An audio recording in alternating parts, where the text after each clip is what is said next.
See a lot of serious faces in the room. Smile a little. Thank you.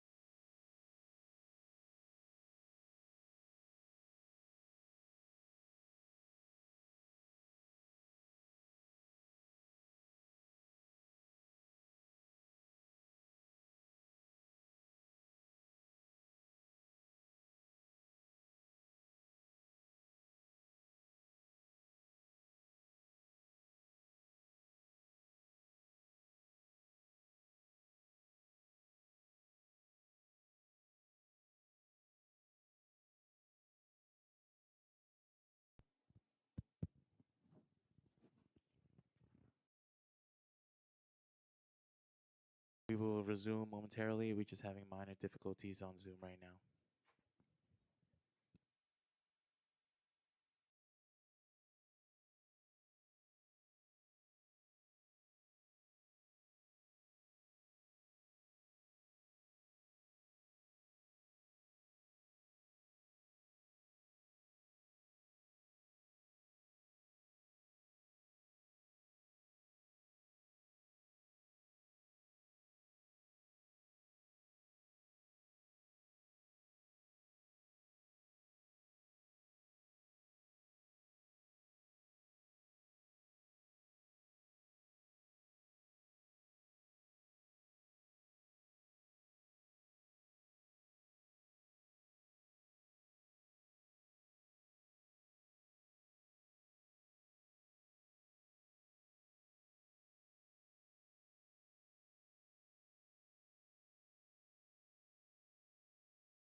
Mic test.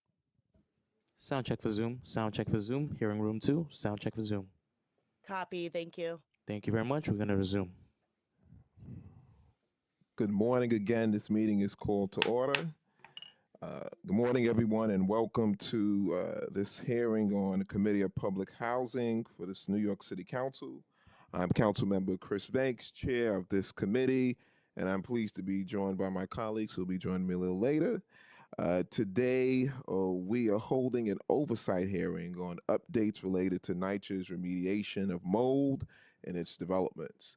It should not surprise anyone when I state that mold is a serious issue.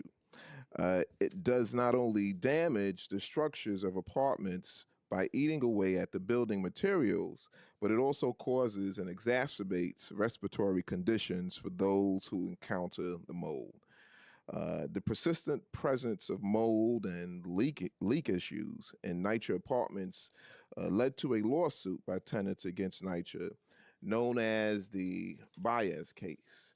The court ordered consent decree that came out of the Baez, along with the federal HUD agreement issued in 2019, spoke to the severity of the situation that NYCHA allowed to fester.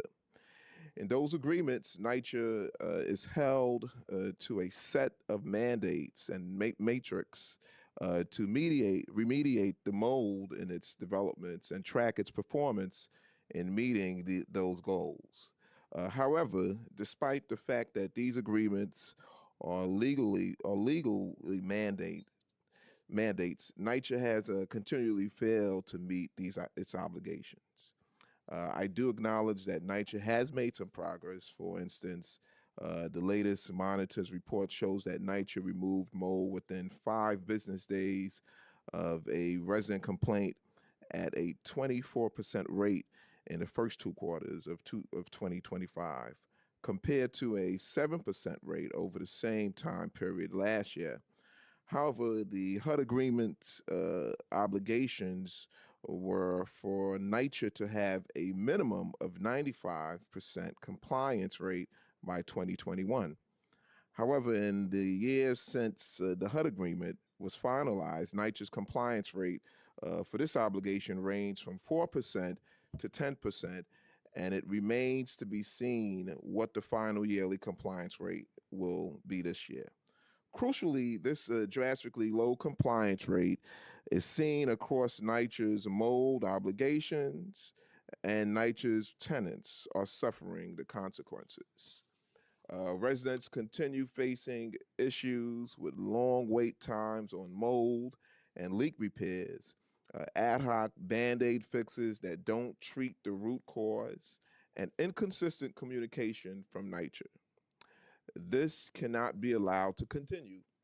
Residents who live with reoccurring mold and leaks in their apartments are constantly under duress. It is not hard to imagine how coming home to mold and leaks would cause stress, well, let alone the breathing problems, the health complications that one would experience. We need to make sure that we are doing our best to remediate these mold and leak conditions in a timely and comprehensive manner so that our residents can live with health and dignity. I look forward to hearing from the administration about their efforts to improve their compliance with their mold and leak obligations. I'm also eager to hear from the federal monitor and the mold ombudsman and their teams about the issue and possible solutions presently and moving forward. Finally, I would like to hear from the expert advocates, the residents gathered here today about their experiences with mold and leaks in NYCHA developments and what needs to be done so that living at NYCHA does not have to be a risk for one's mental or physical well-being. I want to also thank my amazing staff, Michael Lambert, Kyle Graham, along with the Public Housing Committee staff, Jose, Charles, Carla, Dan, Reese, James, and Sierra, for all the work they've put into this hearing. Now we will move, as we've done traditionally, for a pre-panel, and we will now have Wanda Salas come on up. We'll have Maria Romaine and Tabitha Ward. Yes, you may approach the dais. Yes. Thank you.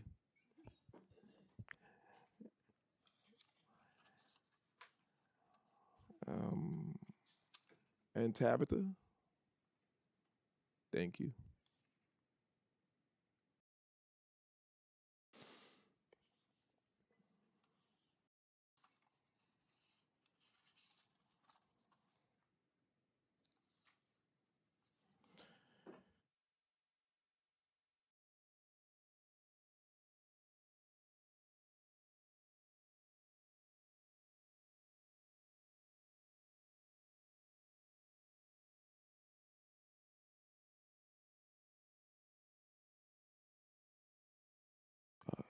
You have 3 minutes for your testimony.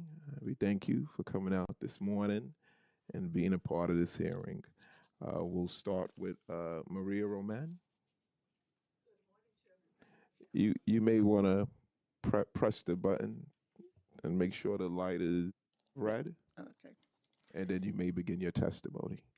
My name is Maria Roman. I'm a member of Our Lady of Sorrows Parish, a leader in Manhattan Together Metro IAF, and I've been a resident of Baruch Houses since 1975. In July of 2019, a major leak developed in my kitchen wall, and I called NYCHA many times, but the problem wasn't solved. Through Manhattan Together, I learned about the OCC, which was created through our lawsuit to help get real mold and leak repairs. I contacted them in March of 2020, and through persistent follow-up, they helped me to get the wall fixed in July of 2020. And this July, a smaller leak returned. I reported it to NYCHA, but things didn't start moving until after I called the OCC. NYCHA scheduled plastering and painting after the work was done for July of 2026. But thanks to the OCC's help, the work was completed on September 23rd of this year. We also know that many NYCHA employees, especially Executive Vice President Daniel Green, are working very hard to improve NYCHA's response. Unfortunately, too many tenants still suffer unnecessarily. The OCC has made a real difference for tenants, but they can't do everything. They need more resources and more authority to hold NYCHA accountable. For example, in my case, NYCHA staff often fails to show up when scheduled. There's still a hole in the staircase in my building from earlier repair work. I have a recurring mold problem around the tub. A NYCHA employee told me that's because the roof fan on my line isn't working. That was months ago. It hasn't been fixed. No matter how hard I scrub, that mold keeps coming back. And until they fix the fan, it will keep coming back. The OCC has proven that tenants don't have to accept these terrible conditions. But to keep making progress, they need more resources, more authority to hold NYCHA accountable. Thank you. Thank you. Wanda Salas, you may go. You want to pray? Yes. Thank you. Chairman Banks and members of the Committee on Public Housing, good morning. My name is Wanda Salas. I am a resident of Amsterdam Houses and a leader of Manhattan Together. I'm here to share how the OCC and Manhattan Together helped me make my home for my first child safe. After the NYCHA annual inspection in 2020, I was told that our floors were to be replaced, and I simply waited and waited, like a good tenant. Twice our apartment was tested for lead, yet I was never informed it required remediation. When my daughter was born in 2023, I had no idea how dangerous our home was. Later, a contractor who came to look at our ceiling, because I reported a crack, pointed to the floor at the possible asbestos there. NYCHA staff had come to do some fixing, never told me that was an issue. Yet when the floor tester came, he simply said, "You will get relocated." I was alarmed and I started packing. Yet when nothing happened, I visited the office only to be told that another test had to be scheduled. What? My daughter was nearing crawling age. I repeatedly contacted property management with no result. I was freaking out. I was stressed, desperate, with nothing. It was not good for me. I remember so clearly the stress. Then, by grace, I met a volunteer from Manhattan Together who guided me through the process and helped me get NYCHA to finally do the work. I'm so grateful for everybody that said yes and helped me out. Unfortunately, after the asbestos and lead remediation, I was very happy. NYCHA left a gap under the bathroom window and the shower panels, and mold began to grow. 6 months later, the carpenter removed the bathtub panels and left the walls bared, covered with plastic. The mold became uncontrollable. I had filters. I was freaking out. I had to keep the door closed. I was so nervous for my daughter, especially my daughter. Luckily, I learned about the OCC through Manhattan Together, and I took my baby across town at night to attend the meeting because I really needed the help that the NYCHA staff was not giving to me.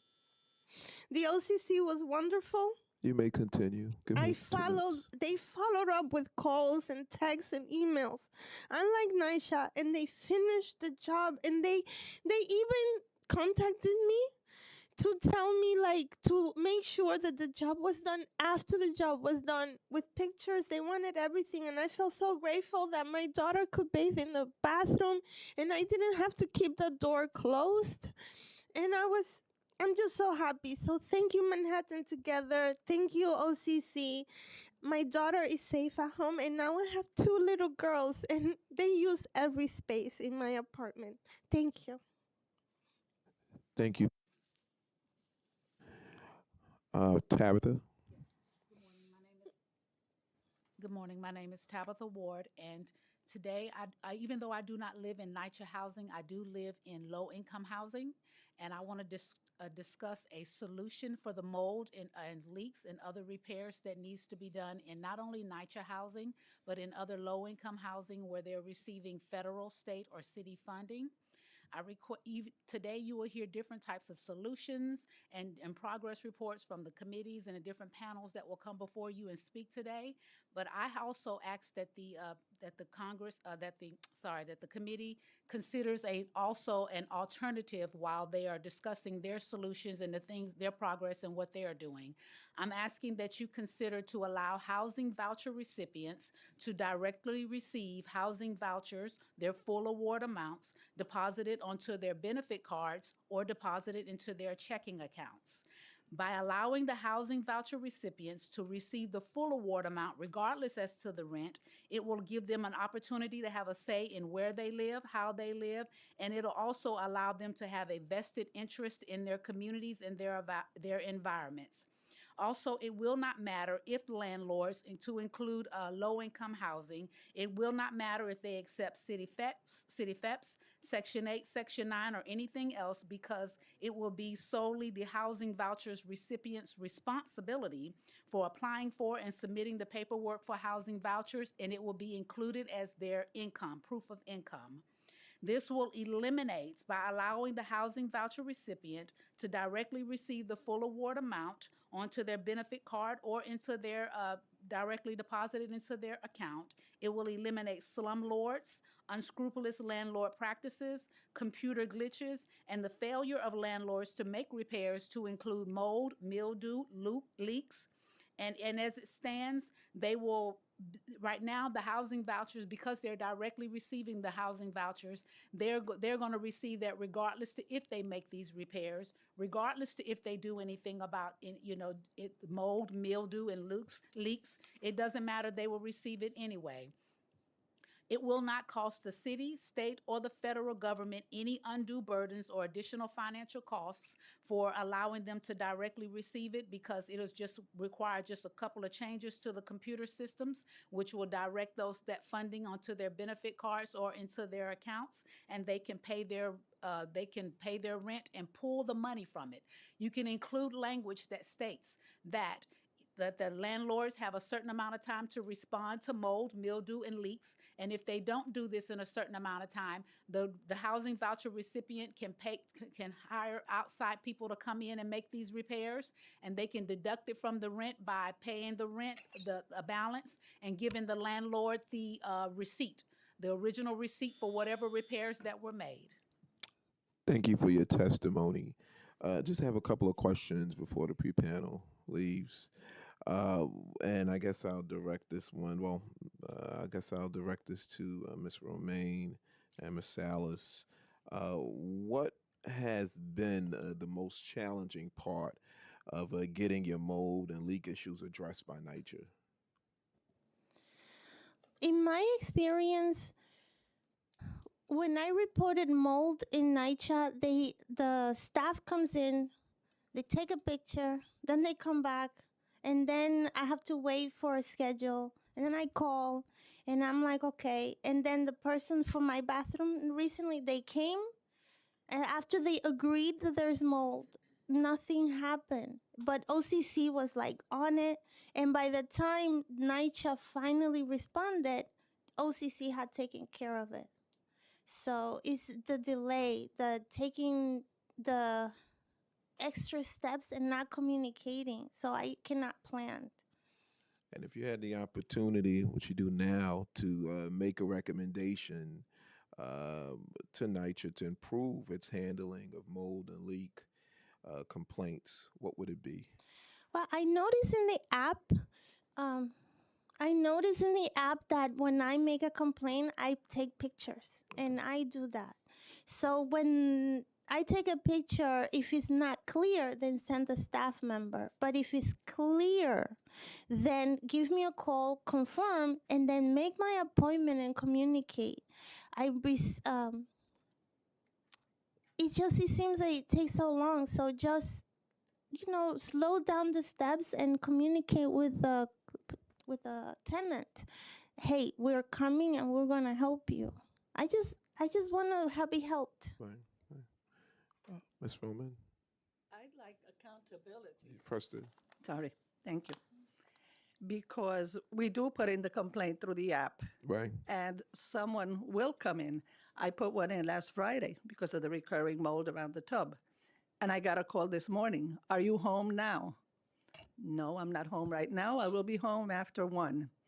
Yet, as it's happened so many times in the past, hopefully not today, but no one will come at 1. Maybe they'll come at 3 or 4 or 5. Then they'll come the next day and they'll look at it, and 10 days will come by. And people will come, look, say, but nothing will get done. Nothing will get done until I call the OCC. And once I do, then everybody starts. And we have 3 or 4 people knocking in. So Understand. what would be your recommendation to NYCHA? Accountability. Okay. I think they need to follow up, know what everyone is doing, just more accountability, I think.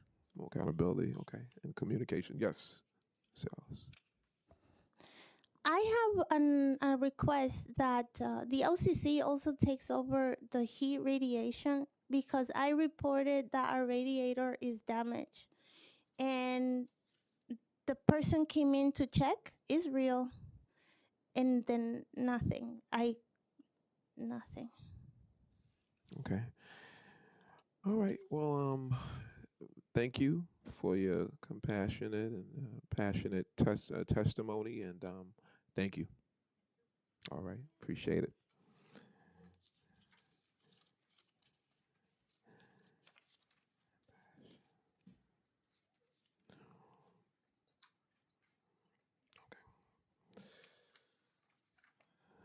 Now we will next we'll welcome a testimony from our federal monitor and ombudsman.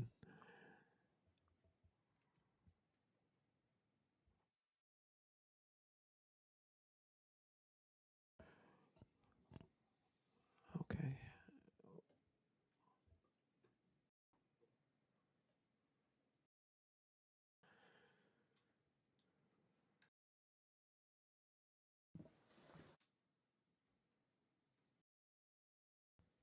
All right. Good morning. Good morning. Good morning. Okay, you may begin, Mr. Monitor. Thank you, Chairman Banks, and thank you for having us here today. My name is Neil Borofsky. I'm one of the co-monitors with my partner, Matt Cipolla, who could not be here today and sends his apologies. We were appointed to be the federal monitor under the HUD agreement in February of 2024, about 20 months ago. Of course, we're not the original monitor, we're the successor. Guidepost had had that role for about 5 years previous, going back to February of 2019 when the monitorship was first, the HUD agreement was first executed. When we got to NYCHA, of course, the first thing we did was to do a comprehensive overview of the different requirements under the HUD agreement, and first and foremost was mold. We knew that as we just heard from the first resident panel, it is just top of mind for residents, the scourge of mold, its impact, as well as the very, very long delays that residents experience in getting their mold remediated. And we took a look at the statistics, and it was dire. As you mentioned in your introductory comments, Chairman Bank, an 8% response rate as far as timely response to mold when it's supposed to be 95% is about as dire as it could be, and we saw struggles across the board. As we looked, though, one of the things that was a little bit encouraging was the fact in the previous 5 years, it's not as if nothing was being done. The first monitor, my co-panelists, NYCHA, had been putting in work and laying a foundation for necessary reform, but it wasn't yet being translated in the data and as we saw, in the resident experience. And so we focused on how can we bring some of these, this effort to the surface and start seeing it results. And as Chairman Banks, as you mentioned in your introductory comments, we are starting to see some of that success. An increase from 8% to 28%, which is the most recent statistics of how often NYCHA responds timely to mold under the terms of the HUD agreement, is an extraordinary increase in a relatively short period of time. Is it enough? Of course not. It's still unacceptably low. And one of the things you heard from the residents, for the 72% who are not getting that timely response, it is cold comfort to hear that 28%, that there is that compliance.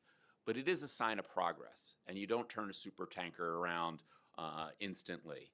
And the key thing is to build on that success, take a look at what has led to this, because the fact is, for the first time, we really do see a path towards compliance that had not existed before.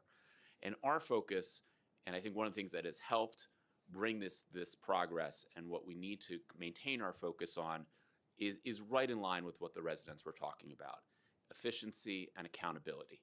Because the reality is that the portfolio of NYCHA structures is well past its expiration date. And the plumbing of NYCHA, those pipes, they're not getting younger. And they're going to continue to fail at increasing rates until they're replaced. But that is a problem that is not $1 billion problem. It is a tens of billion dollar problem. And that money doesn't currently exist. So a lot of what we do, and I think a lot of what my co-panelists do, is that bridge between today and the eventual need to replace those piping, to find that money and do the necessary infrastructure and structural improvements. And so a couple of areas that we detailed in our testimony and in our most recent report of how do you address that in-between, that repair and maintenance that is so necessary, is, again, focusing on the ideas of efficiency and accountability. So, for example, things like dashboards, so that NYCHA could have a better sense of how it's deploying its assets, and then accountability to make sure that the people are doing the necessary work so they get it right the first time and don't have to keep coming back. Idea of pilots and certain projects to attack this extraordinarily long backlog, as the resident mentioned, getting a date in mid to late 2026. And so things like the Restore and Renew program, which I know all of the people on this panel really push NYCHA, and NYCHA to its credit has accepted, which is just being launched in the Sotomayor houses. The idea of having a SWAT team of dozens of temporary skilled trades to deal with some of the worst performing assets, to get those out from under the backlog, to free NYCHA resources to do all the other work it needs to get done. The rolling out of the leak standard procedure. This is a really important development, and it's something that's been a long time coming, and we've all pushed very hard. But this will mean that now maintenance workers and skilled trade workers, they're going to have the necessary training and tools to do the job and to do it well. It's also going to give us additional data so we can measure and make sure there's a level of accountability, including measuring performance in one of the HUD agreement requirements that hasn't been measured in the first 7 years, which is NYCHA's obligation to remove standing water. And overlying all of this, and again, what you heard so much on that resident panel, resident communication. There is nothing worse from an efficiency perspective as well as an emotional perspective than when an appointment is made and it's not kept, either because NYCHA worker doesn't show up or because the resident is not home because they didn't get adequate communication to know to be there to get that repair done. And we detail in our testimony as well as in our most recent report the numerous efforts that we're doing and are starting to have success in those areas. Chairman Banks, there has been some level of success, but it is fragile. Only with continued focus, attention from this committee, from those here at this panel doing oversight, and NYCHA itself, is there going to be a path forward. It has to be maintained, and above all, the budget has to be protected. All of this news out of Washington about potentially draconian budget cuts to public housing, it's hard to overstate just how devastating that will be, not just for NYCHA, but for its residents who always seem to be the political football, the ones who suffer the most. And so, but with that sustained effort and with sustained budget, we do believe that we can get NYCHA and keep NYCHA on the right path forward. Thank you. Opening statement. We'll now move to the othersman.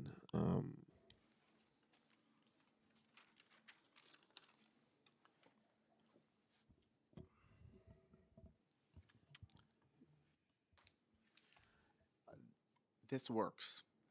The OCC and ombudsperson model has worked and continues to work. What the biased plaintiffs, NYCHA and Special Master McGovern proposed, U.S. District Judge William H. Pauley, then Loretta Preska, and Special Master James Francis have implemented works. For the first time ever, as far as we know, a comprehensive, independent, resident-centered resource to have mold and leak conditions, backed by a federal consent decree, is available to all NYCHA residents. With NYCHA's complete buy-in, this collaboration and collaborative approach with mechanisms to ensure NYCHA's accountability has made a difference in the lives of thousands. We're helping individuals and systemically making a difference. Change is incremental. In a world of instant gratification, it takes hard work, individuals, and institutions like this one, the City Council, to identify and support positive strategies that make a difference in the lives of thousands of NYCHA residents. We at the OCC are not just a call center. We cultivate trust by listening, empathetic listening, processing information, tapping into NYCHA's databases, and providing support to residents tailored to their individual needs. We deliver data-driven expertise to not only help residents, but to help NYCHA make data-informed decision-making systemically. The OCC is a call center unlike many. We do not analyze and make decisions on the fly. When we hear from a resident, we don't just make a quick decision. We listen, we think about it, we review the data, and then call the resident back appropriately informed and ready to help. As a result of the bias consent decree reforms, NYCHA has, with respect to the overwhelming majority of cases being handled by the OCC, dedicated itself to serving the residents that have sought our help. There has not been a single instance of which I am aware that NYCHA has not appropriately responded to our inquiries, requests, and orders. After all, it is required to do so by the very terms of the consent decree, and for the most part, my orders are unappealable. It's been clear since 2019, when we became operational, that NYCHA has not just responded with the bare minimum of effort. It's dedicated substantial resources to the matters brought to the OCC and to myself. It created OMAR and the MRU, whose staff have been responsive and dedicated to resolving our cases as they arise. Yes, the Ombudsperson call center and this model is working, but we're unknown to the majority of NYCHA residents. My esteemed colleagues at Jenner and Block, diligently performing their oversight functions, are pretty well known. But our office, in many respects, the boots on the ground as it relates to mold and leaks, remains foreign to NYCHA residents. Even this body, the City Council, recognized that in 2020 when it passed the provision of information to tenants of NYCHA regarding the mold ombudsperson. That would have required the mayor to designate an office or an agency to distribute information regarding our role. My understanding is that it was returned unsigned by Mayor de Blasio in 2021. So outreach has been left to the Baez plaintiffs, NYCHA, and us. While conditions remain difficult for NYCHA residents in a variety of aspects, many if not all of which the monitor is tasked with overseeing, conditions remain difficult for residents facing leaks and mold. Need for capital repairs remains dire. Many buildings need full rehab and massive capital repairs, such as the replacement of piping, replacement of roofs, repairs of facade damage, all which lead to leaks and mold. That we cannot order. The ombudsperson has no authority to order those capital repairs, but we work on a case-by-case basis to help residents and ensure that NYCHA employs its best efforts to address tenant leaks and mold while helping NYCHA uncover opportunities for systemic reform in pursuit of transformational, organizational, and cultural change. We are, like Mr. Brodsky said, a bridge. Thank you, Chairman Banks. Thank you, the Public Housing Committee. Thank you for the invite. This is the first time we have been asked to appear before you. Thank you to the rest of the council, others in attendance here or via live feed, and NYCHA residents and tenant advocate groups in attendance as well. My name is Cesar de Castro. In 2019, I was appointed at the recommendation of the parties to the Baez litigation to serve as the ombudsperson. As part of my appointment, in partnership with the global advisory firm Stout, that also serves as the independent data analyst, we created the Ombudsperson Call Center, or the OCC. Here with me today is Shannon McManus, he's sitting behind me, an associate counsel in my office, Neil Steinkamp from Stout and the independent data analyst, and Kirsten Acevedo, also from Stout and responsible for many things, not the least of which is running the OCC on a daily basis. I should also say that the independent mold analyst, Microecologies, not here today, is a critical part of the team of experts assisting NYCHA through the revised consent decree. Now, in preparing for this, I understand that a little background may be helpful for the council. So by way of background and for those sort of unaware of how Baez fits in this framework, among other requirements, NYCHA is required to resolve simple cases of mold or leaks within 7 days and complex cases within 15 days. My powers come from part Roman numeral 6 of the consent decree at paragraphs 25 and 20 to 27. These paragraphs create the ombudsperson. In turn, we created the OCC to handle resident complaints and the stream of calls to the OCC. We've received over 100,000 calls. The basics for us is to first determine whether NYCHA is in compliance with the 7 or 15-day requirement, depending on the circumstances.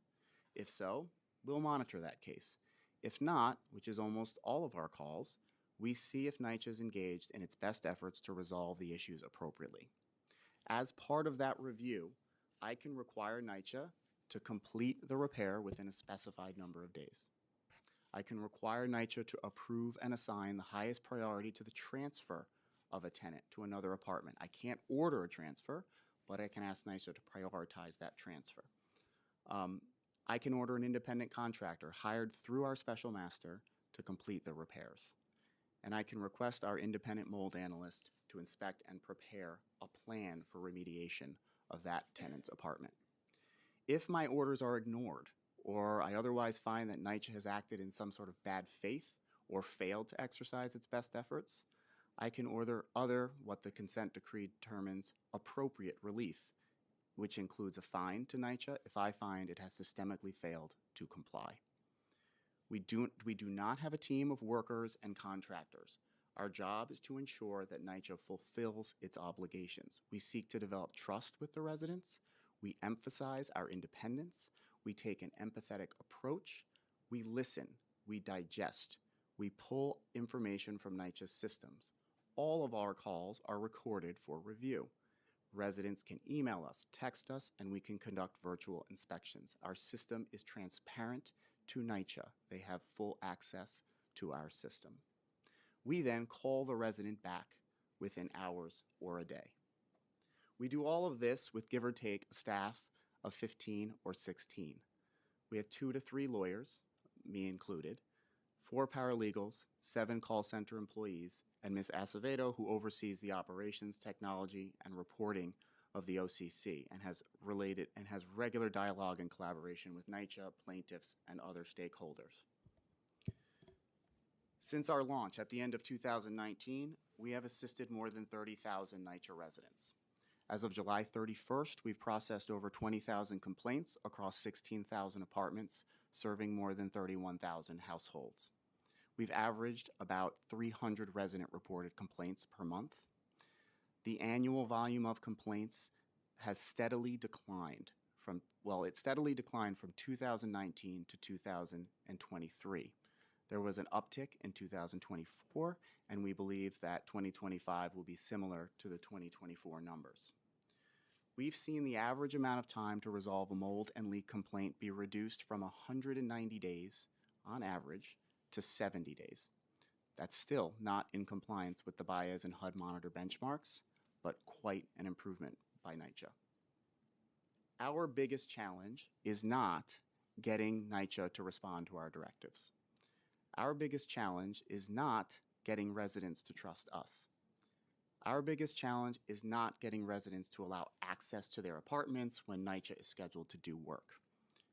One of our biggest challenges is helping residents deal with scheduling delays, as you heard in the prior panel, and helping them navigate mold and leak issues when their building is in desperate need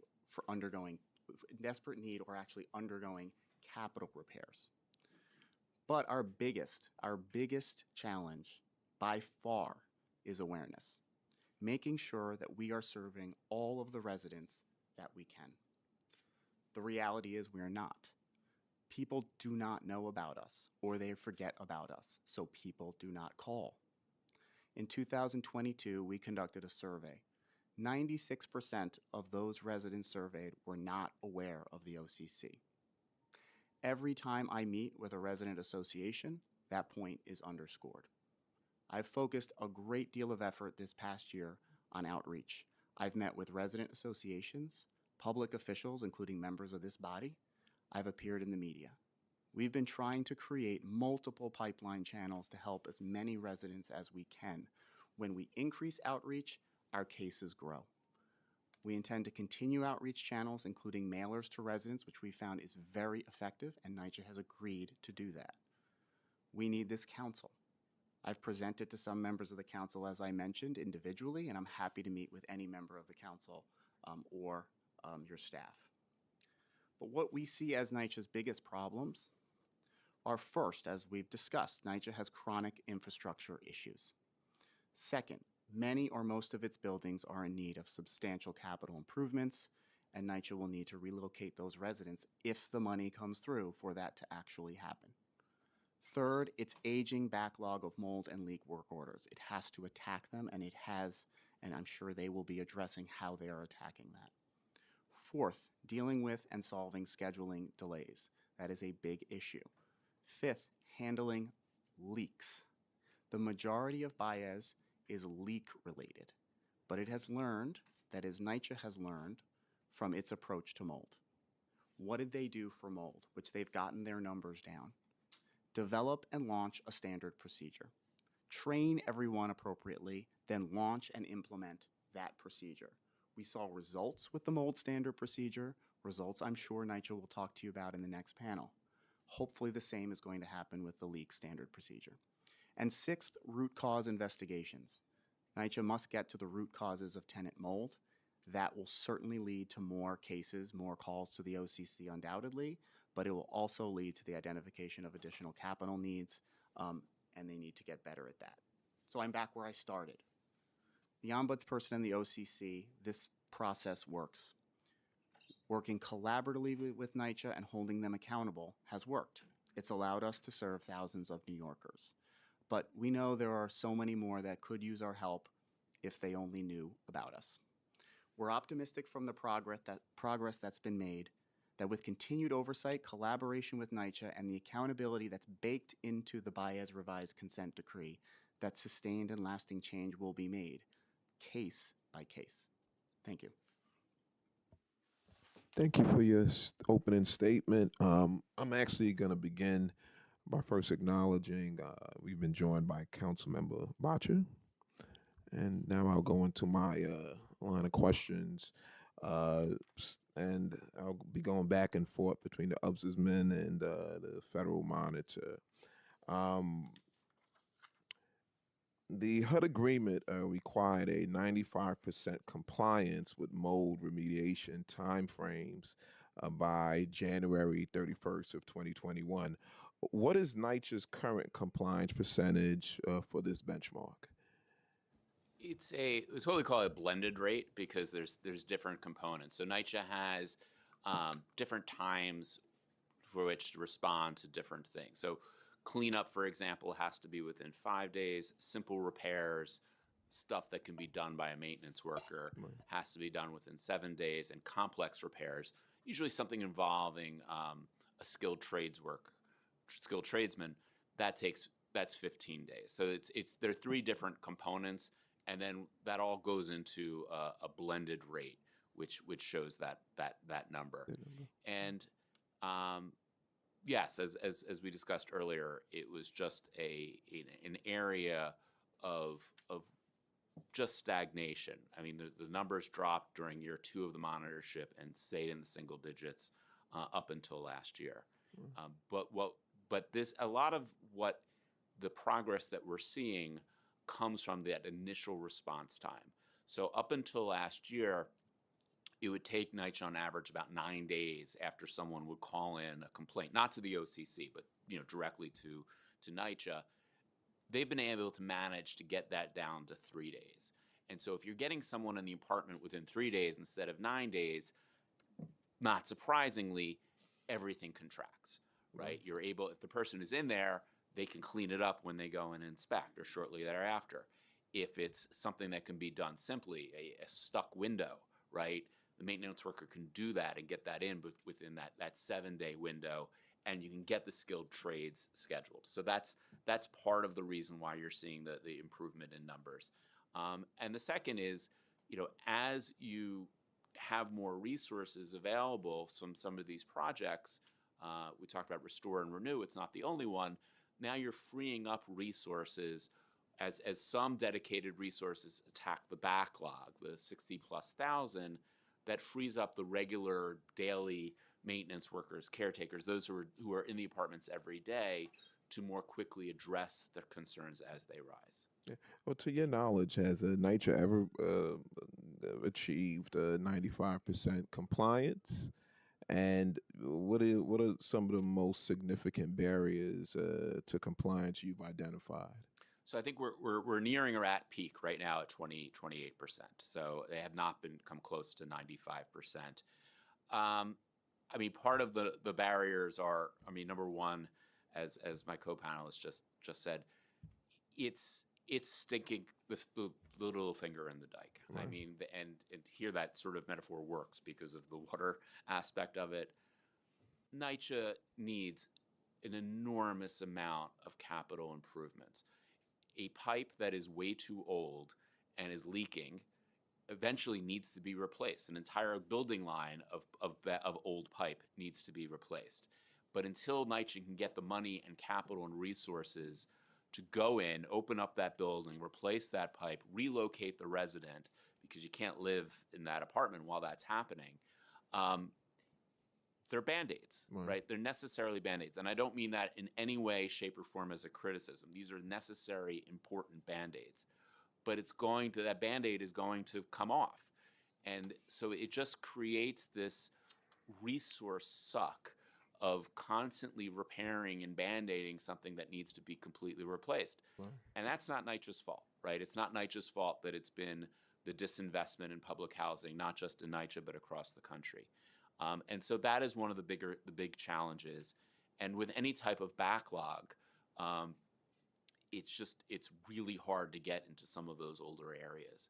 But again, what I really have to commend NYCHA for is it is a seemingly impossible task, but it is one that they are taking on, and they're putting the resources, they're putting the commitment, they're working with us, they're working with the ombudsperson, and that's why you're seeing this type of success. And there really is, I understand all of the resident frustration and share it, but there is a can-do attitude at NYCHA that my understanding has not always been there. And the current management, and I know Dan Green is going to be speaking to you next, and it is a can-do attitude. And it's not just, by the way, in mold. It's really across the board. There's been a notions in NYCHA that certain aspects of the HUD agreement are unattainable, cannot be met. And then there's people who come in and say, yes, we can. And again, I'm going off a little bit, but one of the things I would point to is response rate to rats, right? There is a response rate, a 2-day response rate to rats that was in the HUD agreement. And what had the general sense at NYCHA for years was that is an unattainable standard. And in the last year and a half or so since we've been there, they've shattered it. They beat it consistently. They find a way. And so I hear the resident frustration. I share the resident frustration.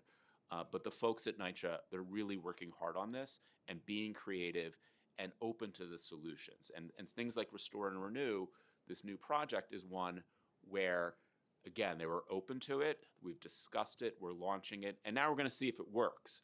And my hope is if it works, we can then work with NYCHA to find additional funding to expand it. Because once you get that backlog, once you get that backlog and get out from under these tens of thousands of old work orders, that 95% is going to be attainable. I truly believe that. All right. Do you plan to require any updates to the mold and leak action plan, or are you aware of any such plans by NYCHA to update this action plan? You know, I think as far as requiring an update versus continually working with them in Right. details. I mean, these action plans are important, and I don't mean to take away from them, but they have a tendency sometimes to become an academic exercise. And just to build on my co-panelist, you take a look at something like the leak standard protocol. I want their resources there. I want NYCHA focused on rolling that out, on training that, on coming up with the necessary components. Because that is what is going to translate into meaningful impact for residents. When NYCHA worker pull out their smartphone and see, okay, this is exactly what I do for this type of leak, and is able to have the training to do that, and then can enter into the data so that NYCHA could see, okay, this is the trend here. This is what's going on in this building. This is what's going on this building line, this plumbing line. We can see, okay, here is how NYCHA is responding within 48 hours. Are they meeting this standard or not? These are the types of things that are going to unlock future reform. These are the type of data that's going to give new paths, new ideas to be creative. And to me, that is really the key. And it worked with the mold standard protocol. I think it's going to work with the leak standard protocol.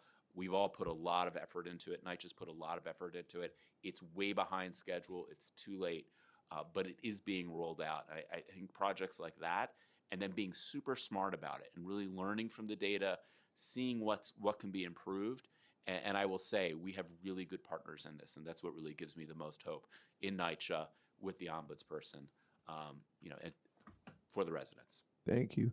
Can you share more about the collaboration between the monitorship team and NYCHA's mold remediation unit?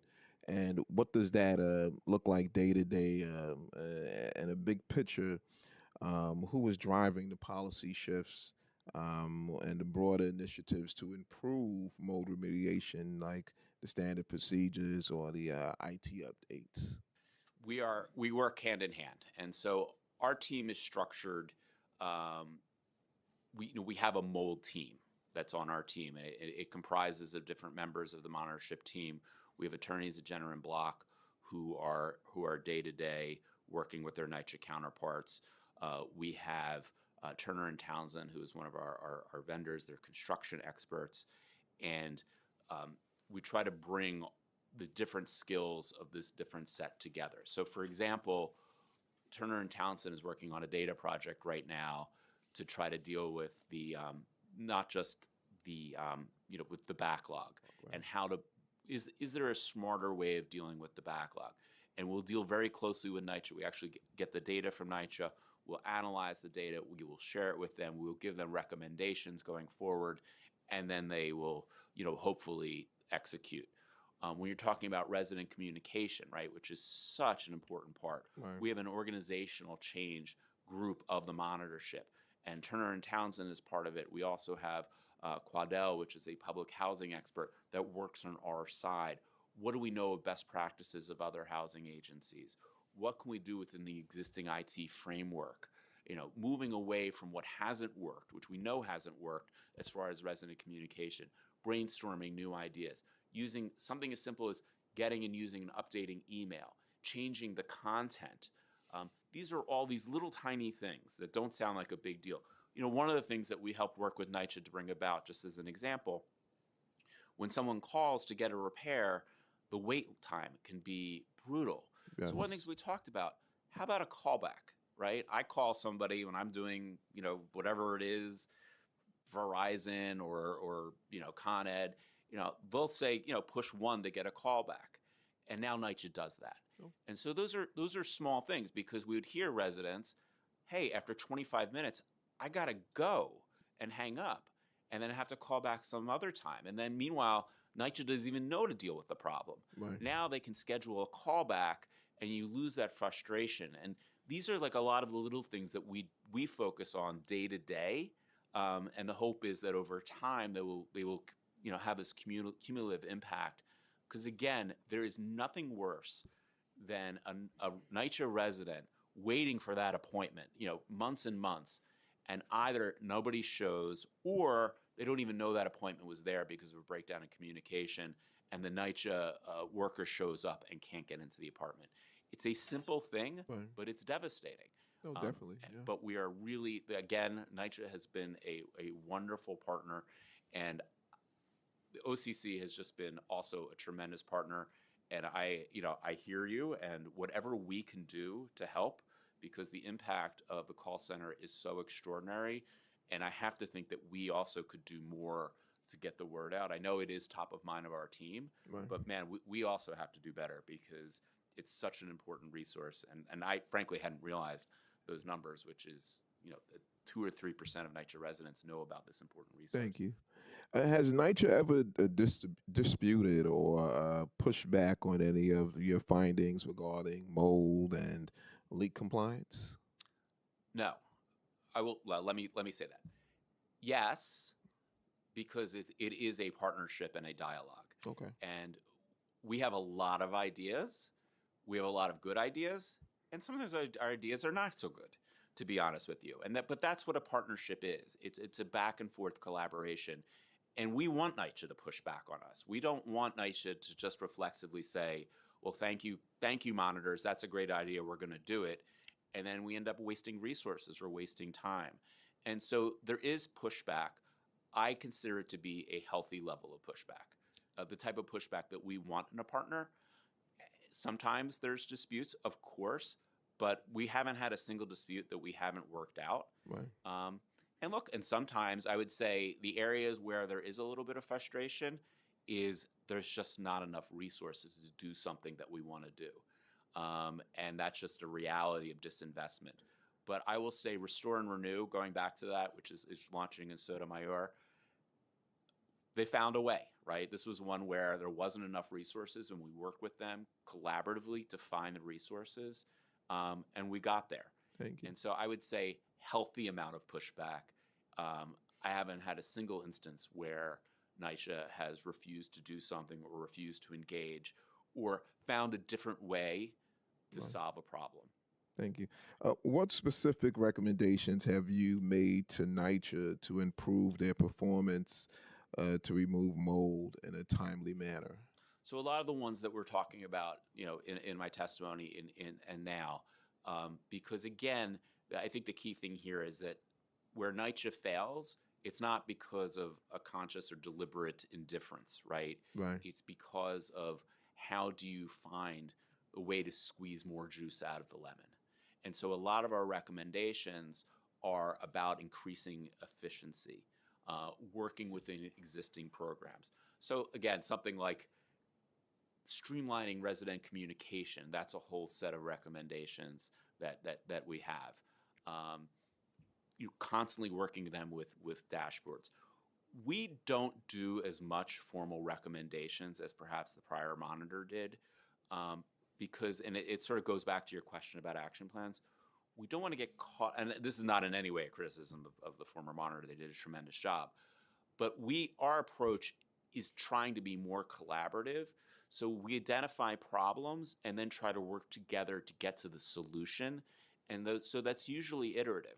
We really almost always prefer to build on and improve an existing thing than creating a new thing, just because it's more timely and more efficient. And so we don't necessarily have, okay, here's these 10 recommendations that you need to do. It's much more, again, to go back to an example, there's a problem with resident communication. Right. And we can all agree there's a problem with resident communication. Let's brainstorm ways to make it better. So we might say, hey, how about this? And NYCHA's response would be like, well, that's a good idea, but we think if we use this path forward, that might be more efficient. And it's just my experience as a monitor, when you can get to that level of trust, that I think that we've achieved now. It's taken a little while. Right. You get that type of efficient back and forth, and that's really where we're trying to execute now. Well, I'm glad you put an emphasis on communication. As you've heard through the pre-panel, that's number one.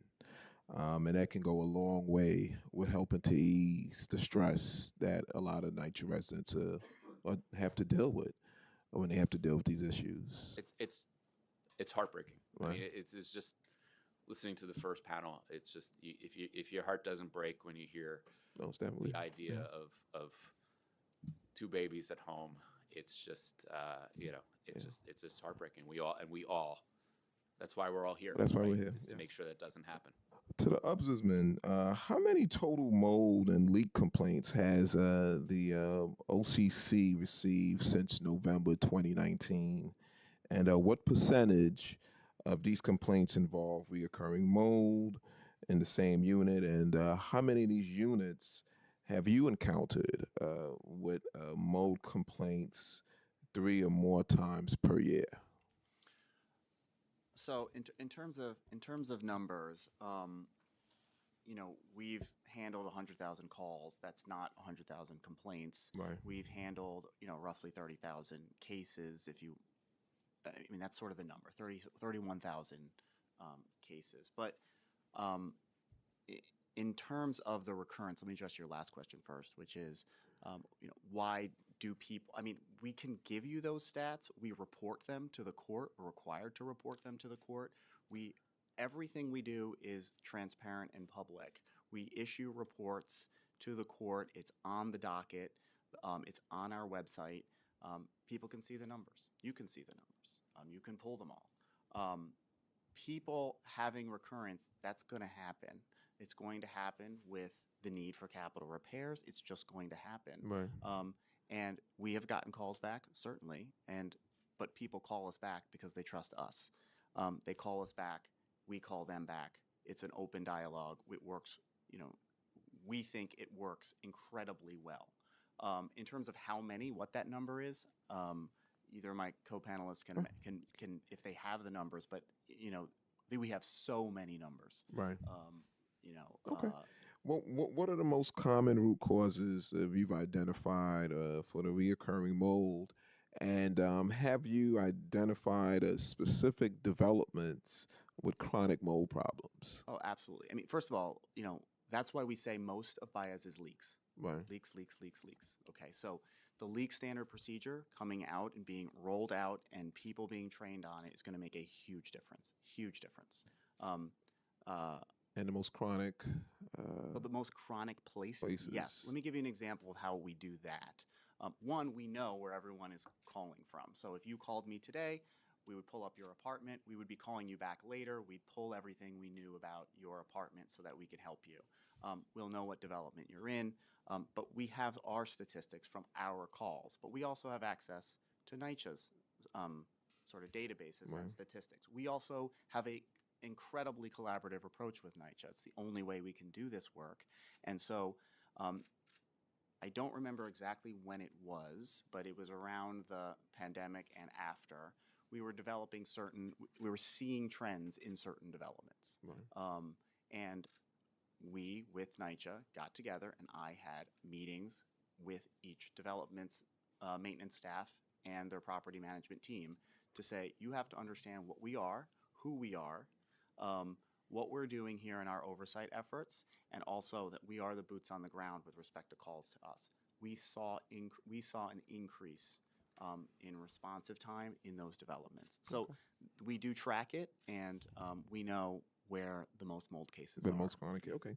The independent mold analysis semi-annual report from early this month noted that your team is focusing on identifying and tracing the source of plumbing leaks from above.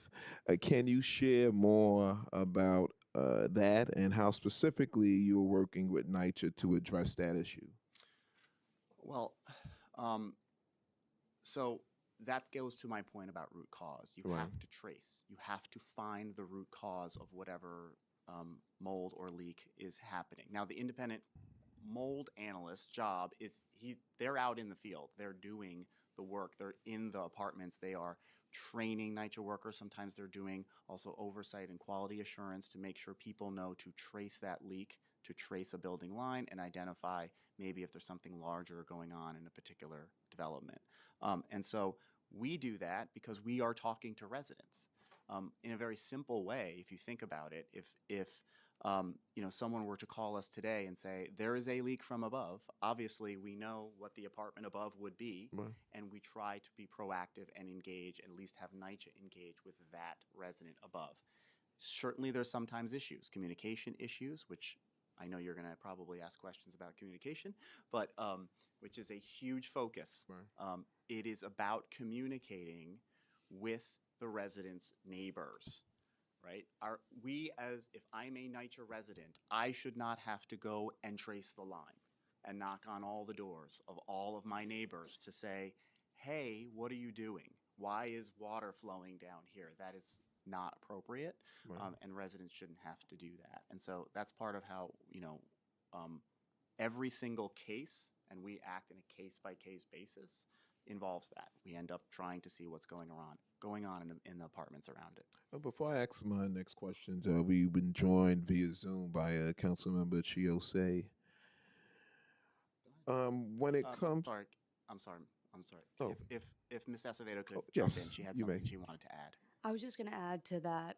We also do leak clusters. So that's where we use our data and the technology to identify different apartment lines all throughout NYCHA where we see a high rate of work orders being created and high rates of work orders being created with no work being done. So we have the ability to use data to find situations where a resident might have had their work order inappropriately closed.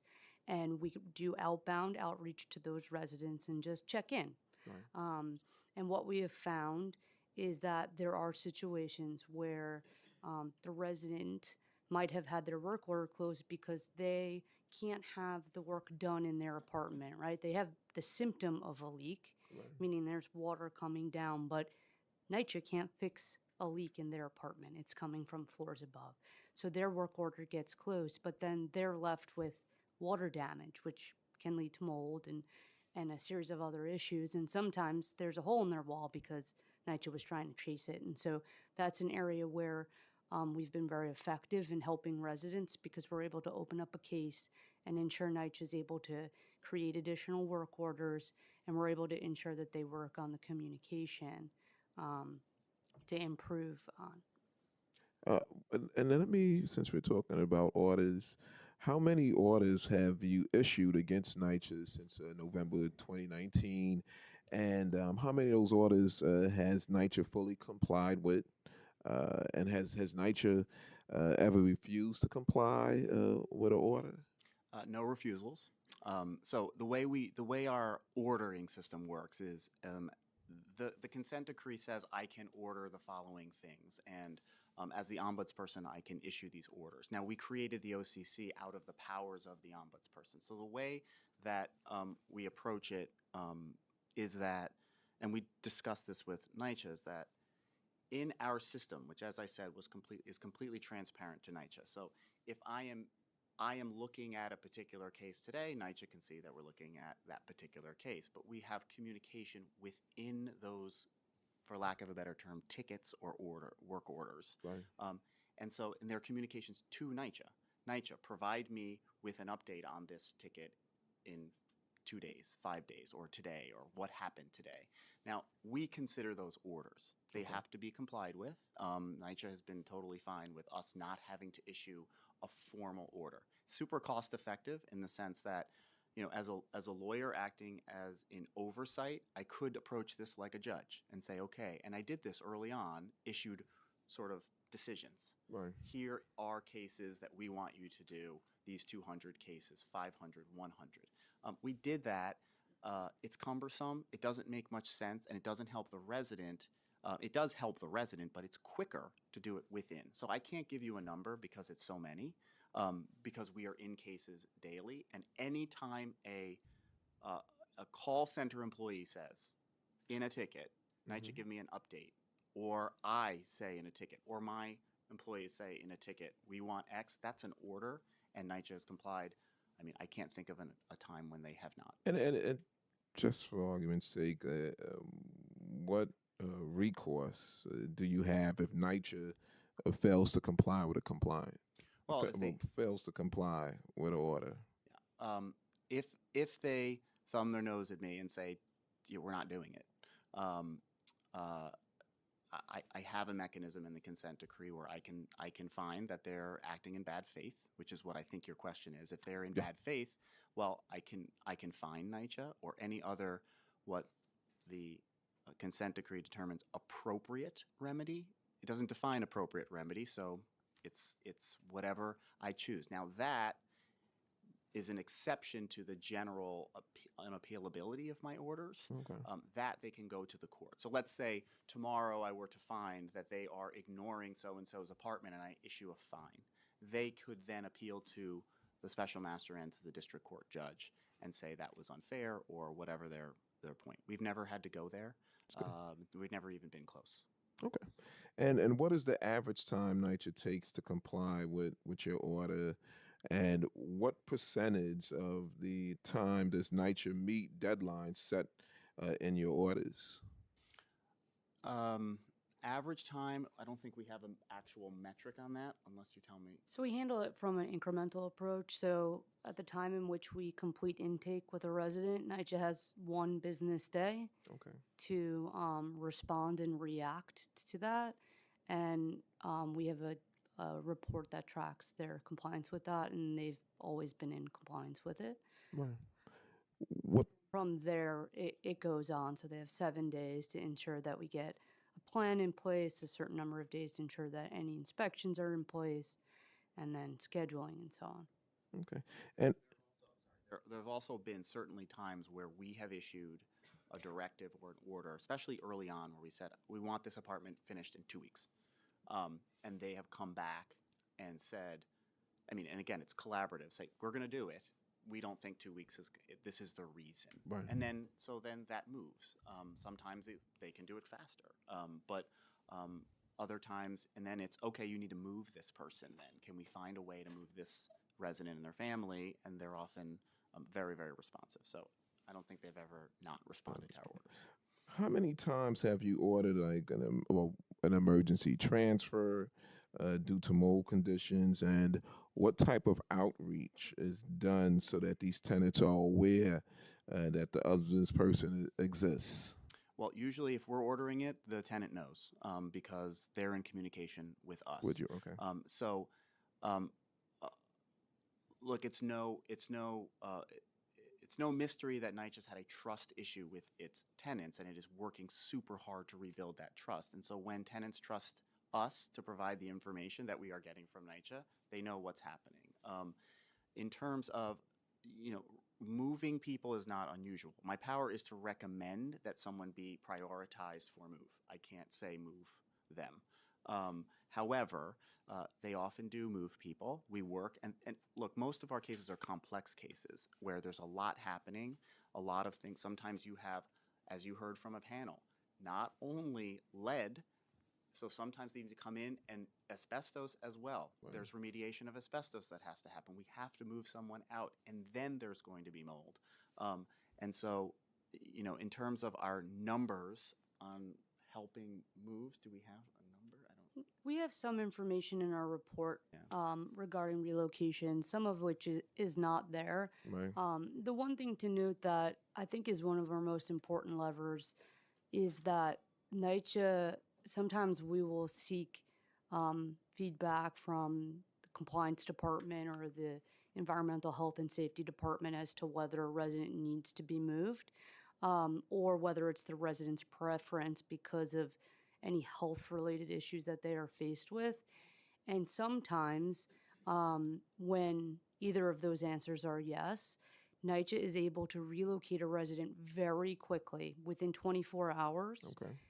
in a hotel accommodation. Typically, a hotel accommodation will allow for up to 2 weeks. That isn't always ideal for some residents, and others it is, depending on the size of the family and whether they have pets.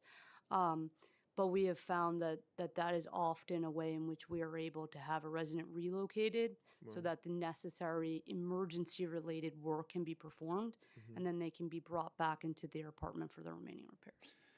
Does NYCHA consistently provide residents with written statements, including your contact information? Are you They're required to. okay? And we're not on the ground when that happens. Right. I think early on that was an issue that we raised, that make sure everybody is getting our information. Our information is out there in many places.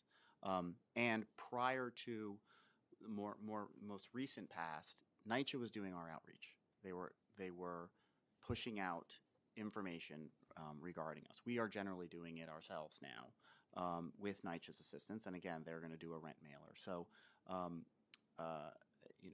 it's out there. Okay.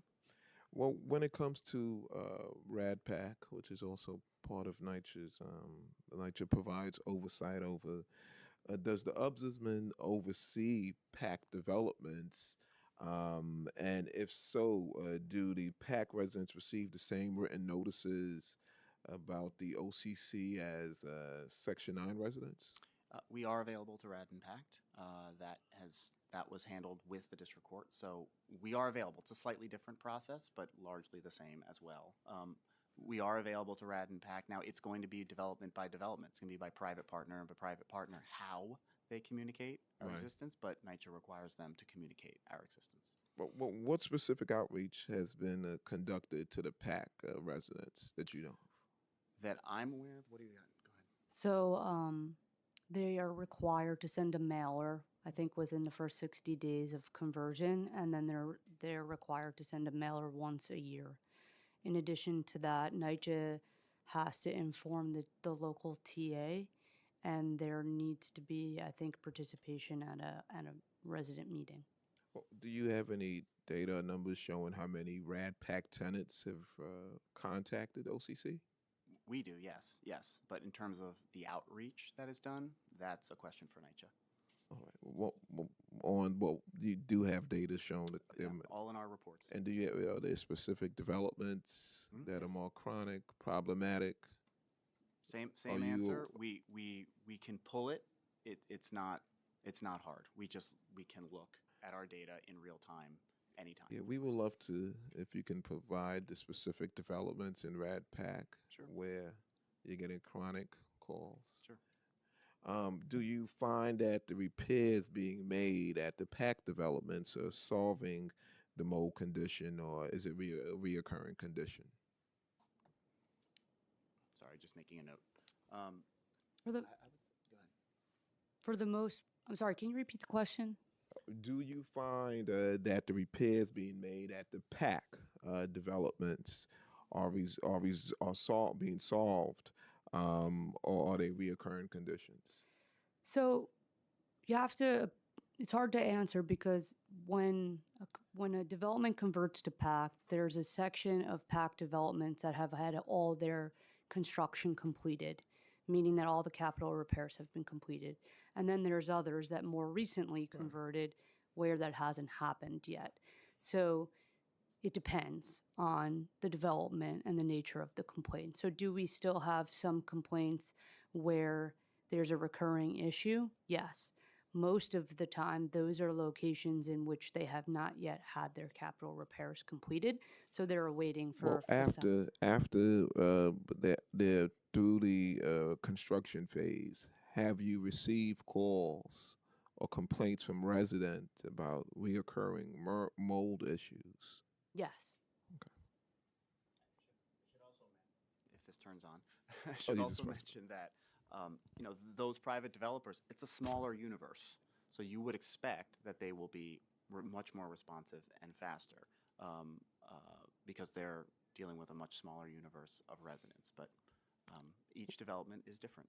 Well, and I guess we'll get a clear picture based on the amount of calls that are coming in and what particular developments. Yeah, with time certainly, and again, that's why we say people need to know about us, right? If we get calls and people know about us, and we can help residents, and we can have and we can have difficulties helping residents, complex cases. That's all great because guess what we get? Data. Right.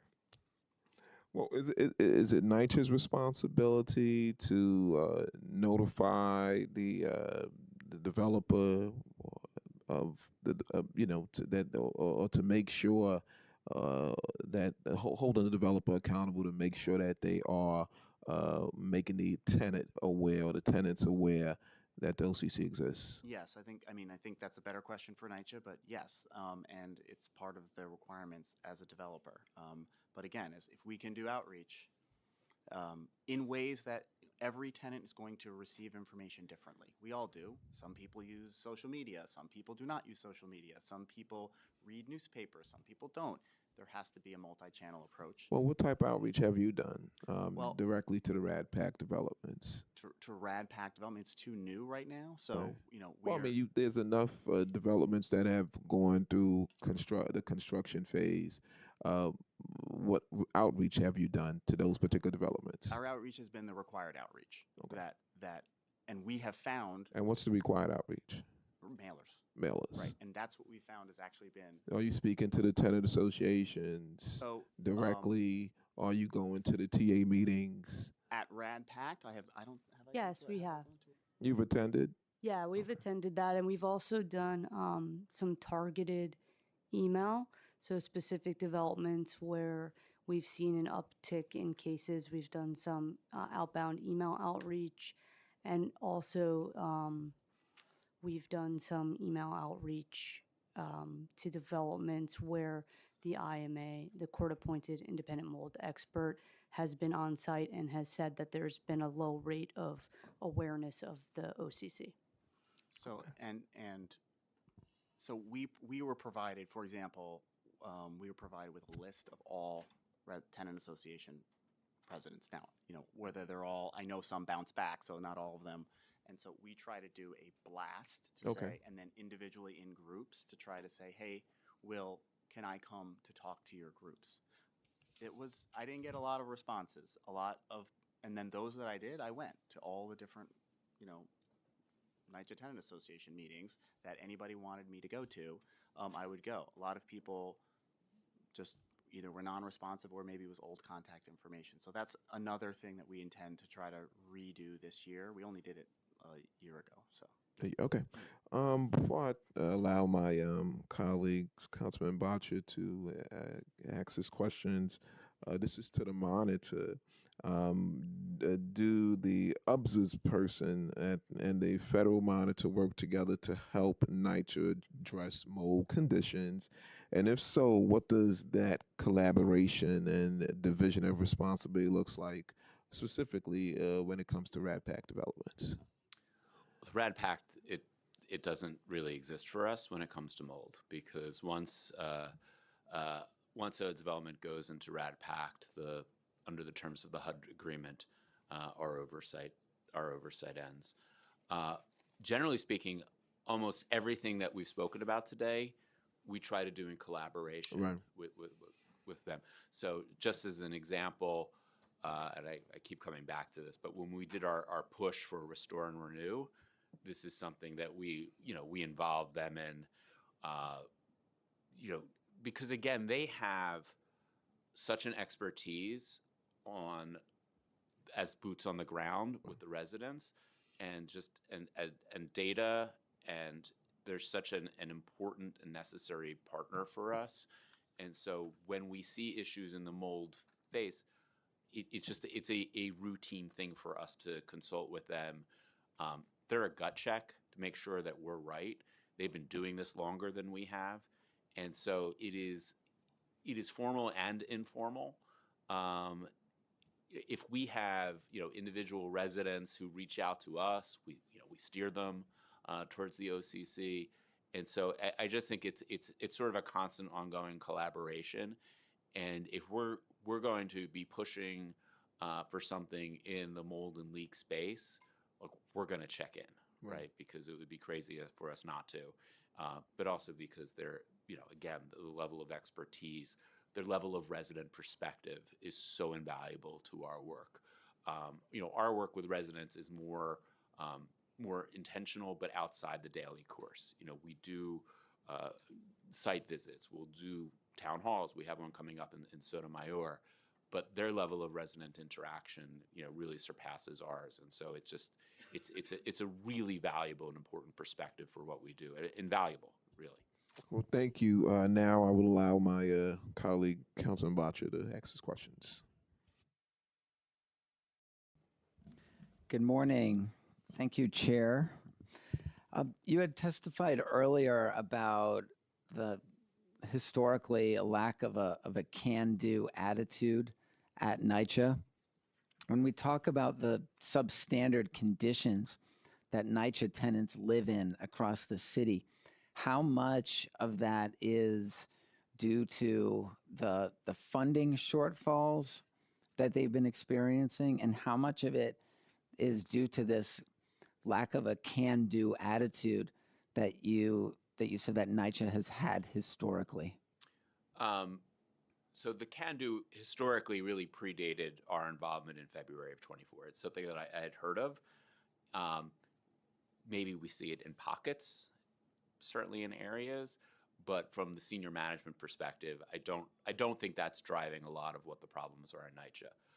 A huge part of it is disinvestment and everything that flows from that, and particularly in the mold space, where you have, if the level of investment in public housing had stayed steady over the past few decades, NYCHA likely would have been in a position to be replacing these plumbing lines and to be doing what was necessary to avoid these leaks. I think so. But that's not all of it, right? The other part is legacy inefficiency, lack of communication.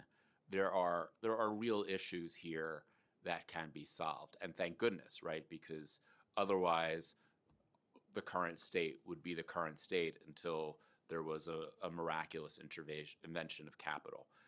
There are areas to improve with increased communication, increased training.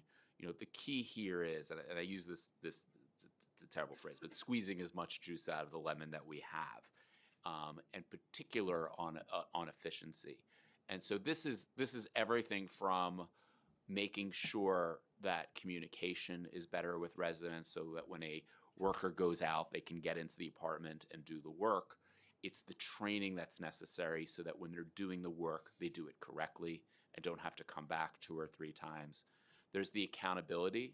Not every NYCHA worker is an ideal worker, either because they're not adequately trained and don't do the work, or because they're a bad apple and they're not particularly good at their jobs. And so a lot of the work, the efficiency work, what we call efficiency, is about bringing accountability. So there's better ways to measure who the workers are that are not pulling their weight, and then seeing, okay, is this a training issue where we can get this person trained and they can be more efficient? Or is this someone who needs to move on to another job? These are all the types of things that can be done within the existing budgetary framework that can have significant and material improvement.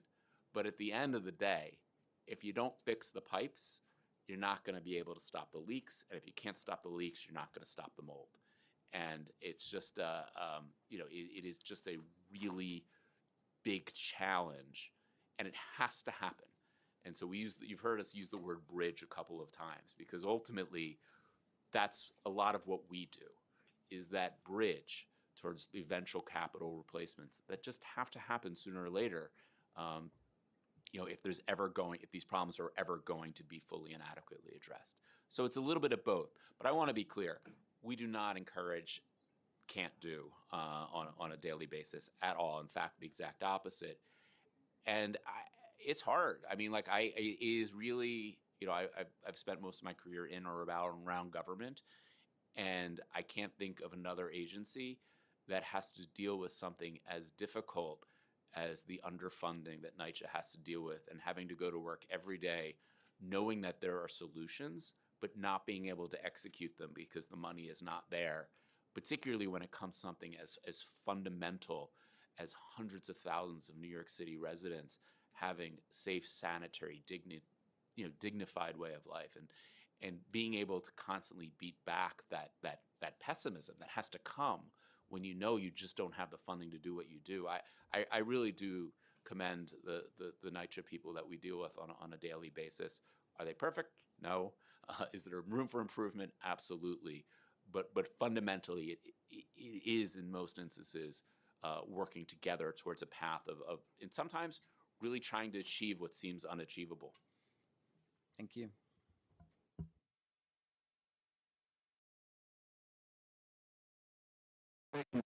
Thank you, Councilmember Boccia. Right on time. This is to the monitor. You mentioned NYCHA's remediation of standing water hasn't been measured. Can you say more about that? One of the requirements in the HUD agreement is that any standing water must be removed within 48 hours. That has never been measured. And the reason why it hasn't been measured is there has to be sort of an IT solution, a collection of data. Okay. And so one of the first things we did when we came in was taking a look at the agreement and looking at where NYCHA was on all the requirements. And we found there was a number of requirements that had never been addressed for whatever reason. And this was one of them. And so, and one of the real priorities for us as monitors is that we wanted to fix that. We wanted to make sure that every single thing in that agreement is being measured and reported on. Because frankly, the reality is, and again, this is not a criticism, it's just a reality. When things are not measured, when there's no publication about them in the reporting, right, there's less of a tendency to direct resources to solve the problem. And, and this is a number of different areas. This included the lack of measurement of metrics with respect to individual heating failures in apartments. So NYCHA had been measuring what happens when a boiler goes out and 30 apartments go out, right, but hadn't been measuring what happens when as we sort of heard earlier in our first panel, when a radiator breaks. And so that's something that we're now doing. Pest populations by development was something that was not being measured, that is now being measured. This is kind of the last one. And so what has to happen is, with the leak SP, which we've been talking about a bunch, and with the IT rollout of that, now we're going to know exactly how long from when a complaint is made about standing water to when it's remedied, and we'll have that data, and then we'll be able to measure NYCHA's performance. We know that they're meeting their metrics on addressing certain leaks, and so that's good news. And now we're going to see once this is launched, and again, it's a slow rollout.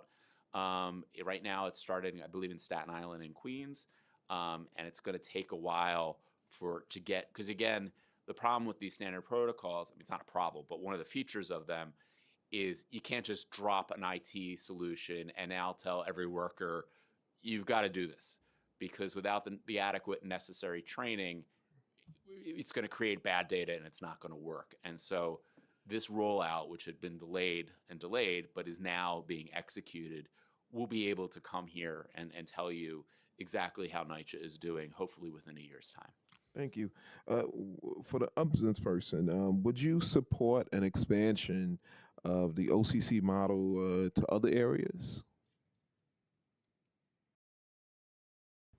So, as I said in my remarks, I think it works. It works, but part of the reason it works is because it has been created and structurally designed for mold and leaks. Now, I think it could certainly work for many Right. things. You just have to put in the person power to learn about that issue. And for example, just in when we created the system and how calls are going to come in, this team was determining sort of swim lanes, what kinds of calls would we get. That has to happen for heat, for pests, for all those other kinds of things. I don't see why it wouldn't work. But one thing that one big reason that this works is accountability. And so NYCHA has to take that accountability on their own. We have additional accountability in this process. That is a pretty strong federal consent decree, and people in place that ensure that accountability. Right. But I'll echo what a colleague said, which is at upper levels of management, and this is part of the can-do question issue, is we've never experienced that we can't do this. We've heard we don't have the money to do this, Right. but let's try to work on a solution.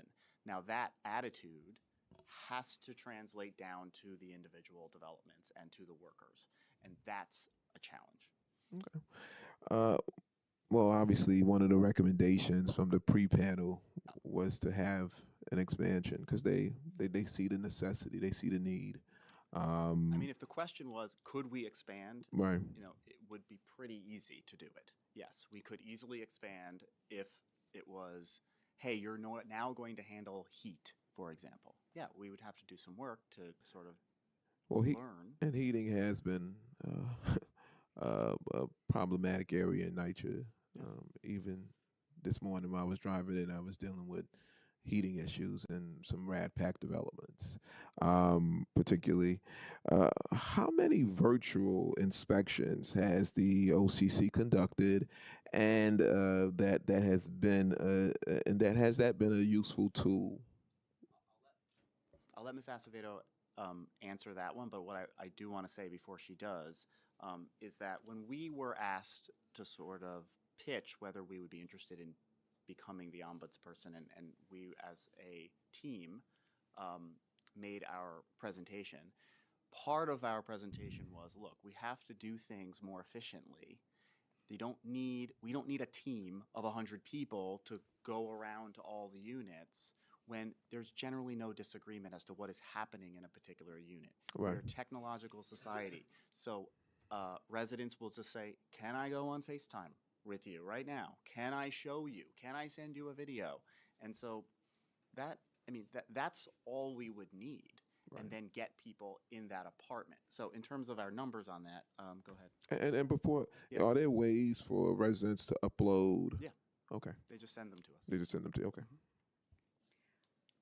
So we developed the process of doing virtual inspections during COVID, because during COVID, it was critically important for us to understand what were the conditions in a resident's apartment so that we could field urgent issues, because we all know that's what caused this large backlog that, in part, that NYCHA is faced with. And so we've done over 500 at this point. I don't have the specific number in front of me, but we found them to be tremendously successful and helpful. We use them for a variety of different reasons, some of which the residents don't always communicate the whole picture to us. One example of that is a resident will tell us that they have a recurring issue in their bathroom. But what they won't say is that that issue is affecting a wall, and on the adjacent side of the wall, maybe the hallway or the kitchen from the bathroom is also impacted. And so sometimes the specific work order tasks, the repair tasks, won't always be created to account for those additional rooms that are impacted. So that's a way that we're able to ensure that the resident's apartment is restored. And another way is for prioritization or possible relocations. If we're able to do a virtual inspection and we run through that resident's entire apartment, in minutes, we're able to send a link, and that can go to the maintenance worker or the superintendent, and it many times has gone, to the executives in Omar or Dan Green. Okay. If we were able to successfully increase awareness and more residents made use of OCC, would it have the resources to help the influx of residents? Absolutely. Okay. And I will also, before I ask my last question, this will be to the monitor. I want to recognize my colleague, Councilmember Sanchez, and I'll also allow her to ask a question as well. Thank you, Chair Banks, and good morning. I apologize for myself, and I know that a lot of council members come in and out, but I look forward to catching up on the back and forth I did miss. My first question is just a clarifying question. So are you saying that there is a mechanism that residents can employ to reach you directly when they have persistent complaints or concerns in their apartments? Yeah, they call, email. It's on our website. They call directly to us. Okay, excellent. Thank you. I probably should have known that. Did not know that. Well, I represent the Northwest Bronx, but selfishly, I also have a lot of family that lives in NYCHA. And so my question today is relating to a lot of the constituent complaints that I hear, but also from family members who live in public housing. I hear a lot from them about this issue of scheduling appointments, getting in their units inspected and then having, professionals or trades people come in and do the actual work. They don't schedule. They said that they're going to show up this day and they're going to that's how they interpret it. They're going to break my locks whether I'm there or not. This isn't fair. I was working. I was at childcare. There's all the many reasons. And so my question for you with respect to mold, but also with respect to lead remediation and the other issues that you have oversight on, how satisfactory do you find NYCHA's process for responding to work requests from tenants and sending these trades? Do you see their process for engaging with residents and scheduling that work as sufficient to meet the requirements of the monitorship on the one hand, and second, as respectful to the tenants in terms of how they work that out?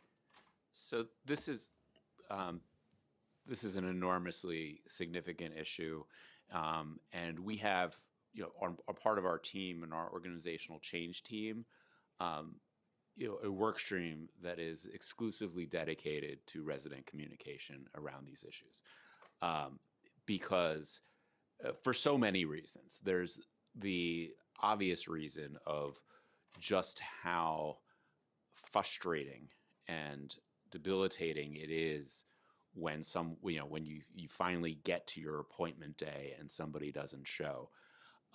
But there's also extraordinary efficiency harm on both sides, right? If a NYCHA worker doesn't show, that's again incredibly disruptive for a resident who's taken a day off from work, given up a day of pay to sit in an apartment and not have their problem fixed. But it's also a huge problem for NYCHA when they show up to an apartment and the resident isn't home, because the communication had broken down to a point where the resident doesn't know to be home, right? Didn't get a reminder, didn't get notice. It's such an obvious area of loss of resources.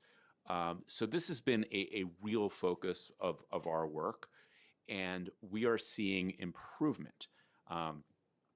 Since we've worked with NYCHA to have a scorecard and measure the percentage of time that NYCHA misses an appointment, again, on their end, since we've launched this effort with NYCHA, and Mr. Green can give you sort of details about it, it's decreased somewhat significantly the occurrence of NYCHA missing appointments.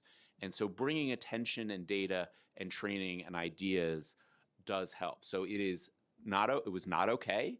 It's getting better. There's still more work to be done. On the notification aspect, again, not okay, a lot of more work to be done, but we're trying different things. And a lot of this is workshopping different ideas, putting them out in practice, see what works, see where we can get things improved. So among the types of reforms that have happened recently since we've taken over this monitorship, things like when there's a communication, more detail. So before, a resident might receive a robocall that says, you have an appointment scheduled for Monday at 2 p.m. Now, hopefully, they'll be getting a robocall, they'll be getting a mailer, they'll be getting an email. It'll give the time. It'll say, this is the type of thing that's going to be addressed. We're going to be repainting your mold situation. We're going to be doing a lead inspection, whatever it is, with the work order number. And so now the resident, A, has a better idea of what's coming. B, it gives them an opportunity and information will be provided in the communication. If you can't make it, here's what you do. I got buzzed. Here's how you respond. Here is now, and even there, before if it was a skilled trade, the resident would get maybe 2 different numbers to call or different areas. Now it's a single point of contact for them to call. And when they call that number, we talked about this a little bit before, if you're on hold and it's a 45-minute wait, which was before where residents would just give up, now at least there's a callback option. And I will say also the amount of time that you're on hold has shrunk significantly. So this is an area of concern. We're all well aware of it. We're all working towards fixing it. We're not there yet. But this is also an area where we don't have a monopoly on good ideas. And there's been a lot of experimentation in trying to get there. But it is an area of an enormous focus for our team, and I know for NYCHA as well. Oh, I just want to say. If I can add to that. Oh, sure. Because we take with share same for a while. perspective, but No, is that okay? that's okay. Go ahead.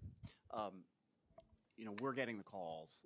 So we're the ombudsperson call center. So the reason people are calling us is are those reasons. So we're getting the calls already where they missed an appointment, or we've been waiting 2 weeks or a month or whatever that is.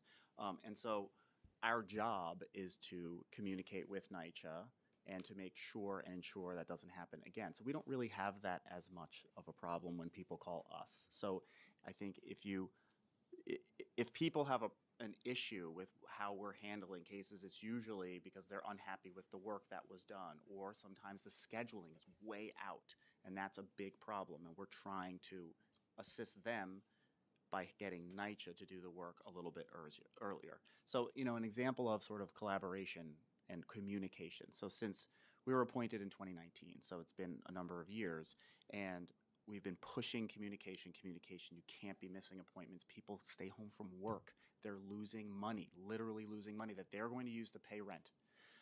So we're pushing that. And so the reason this has to be collaborative, we're sitting at the Jefferson houses and we're talking about rolling out our OCC, and that's where we were going to start. It's going to be a sort of rollout incrementally. And we were talking about all these issues of communicating with the resident. You can't just show up and say, hey, I have to be in here. Oh, hey, nobody called you yesterday? Like these kinds of issues. That birthed what we call, it's had different names, these resident communication associates, which we deal with a lot, or ambassadors. So this was a new position that NYCHA created so that their only job is to communicate with the residents regarding, they can talk to you more about it, regarding repairs and other things. And for us, it was all about getting that we are helping you get out there and we have someone else to communicate. So what that then means is an RCA is going to call you. We're going to call you to remind you that they're coming, and NYCHA knows we're doing that as well, and we're making sure that something's going to happen. We've also talked to over 30,000 residents. We've had 100,000 calls. So all these kind of recommendations come because of experience. So we're having the experience, and it helps inform our strategies, and it helps NYCHA inform their strategies and how they communicate better, because they have embraced, at least with us, that that is a problem and they're trying to fix it. Are there also texts sent out? There are texts. I mean, it depends. You know, how does the resident want? From our perspective, it's how do we communicate with the resident? What do they want? You know, so I like people sending me texts. I don't want people leaving me voicemails, for example. I would tell that to the OCC, and people would not leave me a voicemail. Got it. Well, Chair, I just want to say thank you for holding Thank you. this important hearing. It's so important for us to be able to have these connections, and thank you for showing up. Chair, I think for me, I'm his counterpart. I chair the Committee on Housing and Buildings, and I think this issue also comes up with HPD inspections. And so if there's conversations that are not yet happening, happy to make that connection so that, you know, the scheduling, challenge can be compared by the agencies. Thank you, Chair. Thank you, Councilmember Sanchez. The final question for me, and this is to the monitor, how do you work with NYCHA to secure additional funding, for example, for like the pilot programs? You know, we basically sit down and say, what can we do here? And if like an additional source of funding might come in from a different perspective, from the city, from the federal government, and we'll sit there and we'll discuss with, you know, ultimately, you know, it's their decision. We don't control their budget, but what we'll do is we'll say, hey, maybe we can reallocate some of these resources over here as opposed to over there. NYCHA does, you know, it can find resources.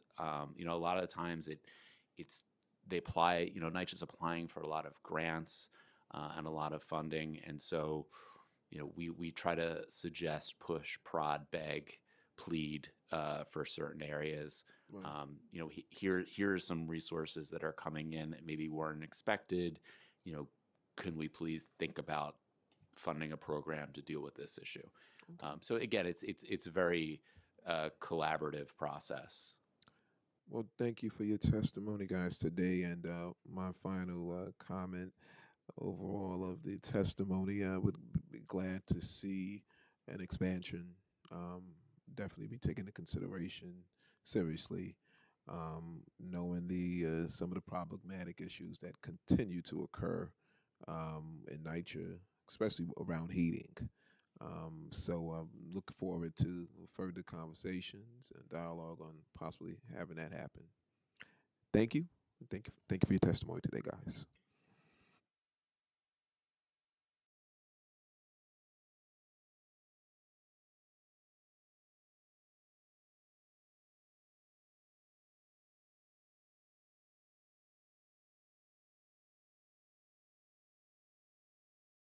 Now we will hear testimony from NYCHA, and I will turn it over to our committee council to give the affirmation.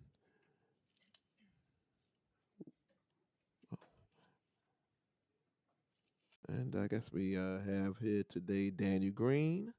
We have Jacqueline Sullivan and Elena Sheknikova. Do apologize. Thank you. Elena. Council. Yes, good afternoon, everyone. Thank you. You're prepared. If you could raise your right hand, please. We can do it all at the same time. Do you affirm to tell the truth, the whole truth, and nothing but the truth before this committee, and to respond honestly to council member questions? I do. Great, thank you. You can begin when you're ready, and just before you start, if you could state your name and title for the record, that would be great. Thanks. Good afternoon, Chair Banks. My name is Daniel Green. I am the Executive Vice President of Property Management Operations. I'm here today with Jacqueline Sullivan, Senior Vice President for Healthy Homes, and Elena Tenchikova, Vice President of the Office of Mold and Remediation, or OMAR. Thank you for this opportunity to discuss the authority's efforts to prevent and remediate mold across our portfolio. We recognize that mold is an issue of very great concern to our residents, and it's top priority for the authority. It's top priority for me. The majority of NYCHA's buildings, or more than half a century old, and they have been underfunded by the federal government for decades. The authority's approximately 149,000 apartments collectively suffer from an $80 billion in major capital needs. And the reality is that the lack of investment has led to many of the chronic leak and moisture issues, which are the root causes of mold. Recognizing the capital needs deficit, in 2019, we rolled out a state-of-the-art program to address mold in partnership with the court-appointed independent entities and the Federal Monitor. This has enabled us to establish strong procedures and operational responses to mold. We prioritize a rapid response to mold and do our best to complete mold-related repairs efficiently to benefit our residents and to improve their quality of life.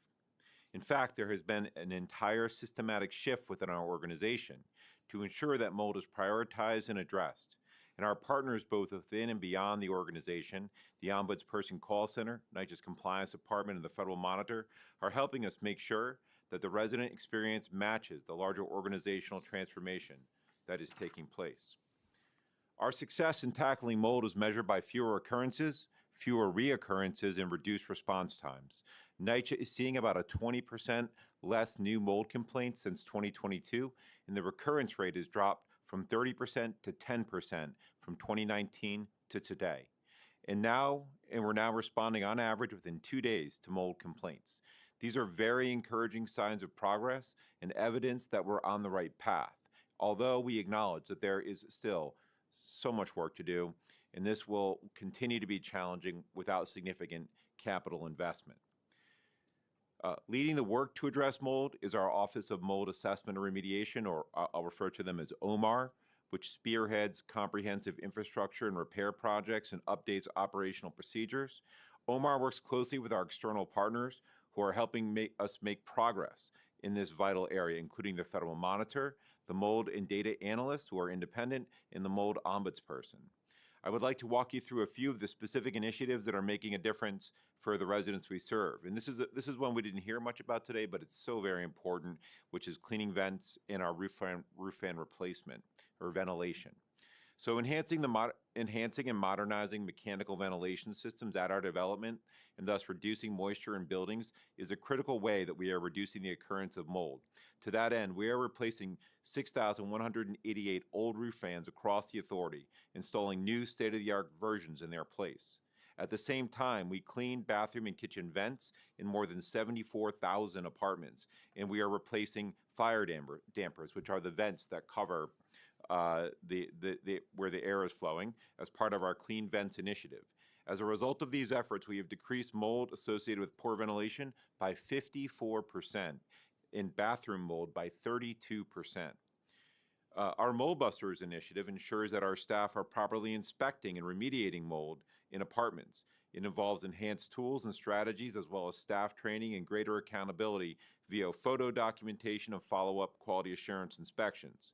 As part of the holistic Mold Busters regime, staff work through a set of tasks to address mold, from cleaning vents and repairing windows to remediating leaks and applying mold-resistant paint. So now I'm going to walk through some other operational initiatives and improvements. We are taking a data-driven approach to mold. Our Operation Mold Cleanup program delivers additional resources to address backlogged mold work orders and has enabled us to resolve nearly 35,000 work orders. Through Operation Dryout, we have resolved nearly 9,000 backlogged plumbing work orders and nearly 6,000 backlogged tub enclosure work orders, or tub surrounds.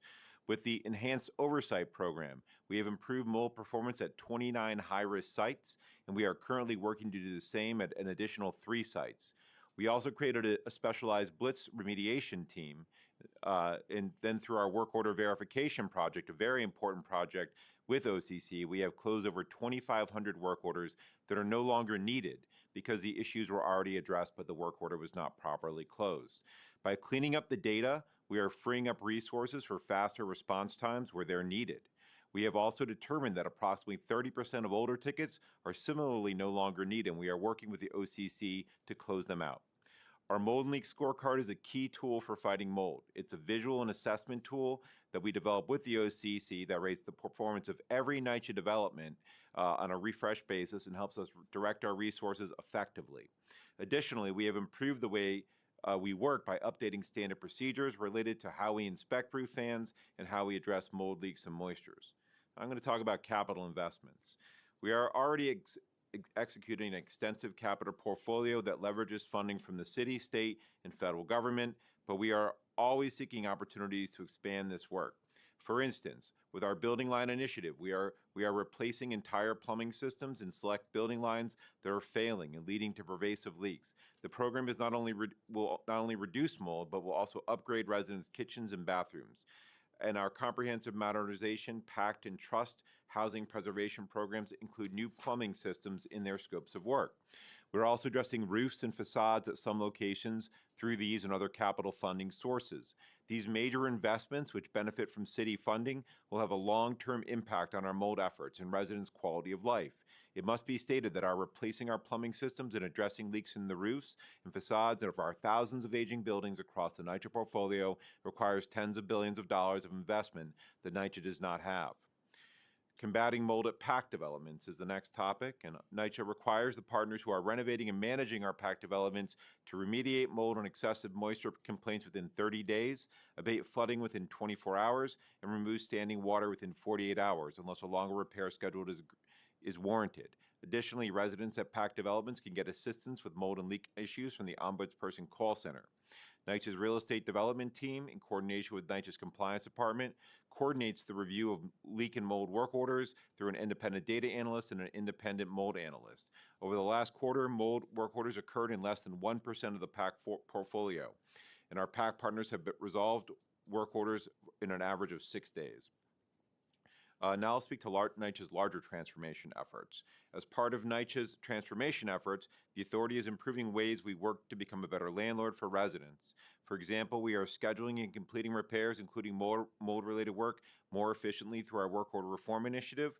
We expanded the types of automatic notifications and reminders residents receive about upcoming skilled trade repairs, and we made it easier for residents to reschedule them. And this has meant fewer missed appointments for mold-related work and thus faster completion of the work.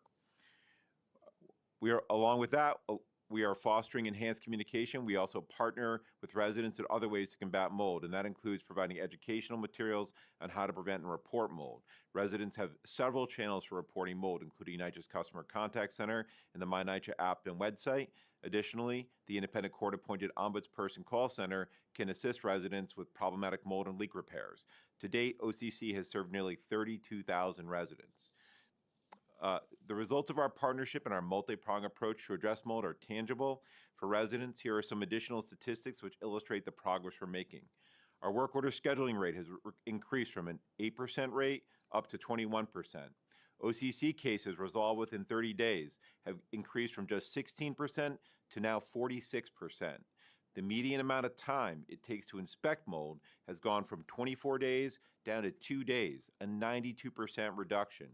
And importantly, resident satisfaction concerning mold work has risen from 71% to 83%. Additionally, we have reduced the number of open mold-related work orders by thousands and are decreasing the time it takes to complete mold-related work and address leaks. Ensuring safe and healthy homes for residents is our top priority at NYCHA. While we are making progress to prevent and remediate mold, we know there is still more work to do. And more investment in NYCHA's aging buildings is required so that residents can live in the high-quality, modern housing they deserve. Specifically, our building line initiative to fix our aging, failing pipes will go a long way in efforts to combat mold. Our partnerships with NYCHA stakeholders, including the City Council, the BIAs, court-appointed entities, the Ombudsperson, the Independent Data Analyst, and the Independent Mold Analyst, the BIAS Special Master, the Federal Monitor, and NYCHA's internal oversight entities, are highly productive as we carry out the important work to improve residents' quality of life. Thank you for your continued support and attention on this important matter. I think we have some brief PowerPoint slides which I'll go through very briefly because they reiterate the points. So we can pull up the first slide. Please see it. I'm not. Oh, you have a copy. Oh, I thought it was going to be on the screen. Okay, so Was it supposed to be on the screen? Well, if not, we. Okay, I can just I wanted the walk you public through to. So the first slide just shows the results on our ventilation program. You see a photograph of a NYCHA roof and installing the direct drive fans. So again, 6,188 roof fans have been replaced, 74,000 Vents are cleaned and 32,000 dampers have been replaced, and that's still ongoing. The goal is 95,000, or that's not the goal, that's what our obligation is. That's really going to improve ventilation, and ventilation reduces mold. That was one of the major findings of the independent mold analysts in the early days of BIAS. So you see the next slide here shows slide 3. After completing a roof fan installation, you can see the conditions, and I've seen worse than that, of those vents. They get clogged, the air cannot flow out of the bathroom, the moisture remains in the bathroom, and that causes a mold condition. So what we do is we clean the vents, and now we're replacing the vents with better, more modern technology, so there's better flow of air through those vents into those bathrooms. Note, because those bathrooms don't have windows, so those bathrooms really need those vents to air out. The next is Operation Mold Cleanup. You just see some staff. So Operation Mold Cleanup, we really want to make sure that mold is remediated quickly. That's my number one focus right now, is getting to that 5 days. Operation Mold Cleanup addresses the backlog of mold removal and mold-resistant paint work orders. So for mold removal, we've addressed 98% of them. We've closed 17,805 out of 18,116. We track this every single day, and we're pushing hard to get it down as low as we can. 94%, of mold-resistant paint work orders have also been closed, and that's critical for addressing recurrence. That actually acts as a sealant and helps prevent mold from regrowing. Operation Dryout is an initiative that addresses backlog plumbing and tub enclosure work orders that are more than 200 days old. 89% of these older work orders have been addressed for the plumbing work orders, and another 79% of the tub enclosure work orders. We heard one of the residents earlier who told the story about a tub enclosure. I don't want residents going to take a shower in areas protected by plastic. We should get those tub enclosures done as quickly as possible. The next slide, slide 6, is our Enhanced Oversight program. We created this program to work with developments that are struggling with the mold requirements. We bring a specialized team, including OCC and IMA, the independent mold analyst, to the properties to improve their performance. We work with them over an intense 30 to 60-day period, and that enables us to get them caught up on their inspections, assist them with mold cleaning, retrain their staff, and do some outreach to residents as well. And that program is ongoing. The next is the Building Line Initiative. Building Line Initiative is a pilot, but it's growing. This is slide 7.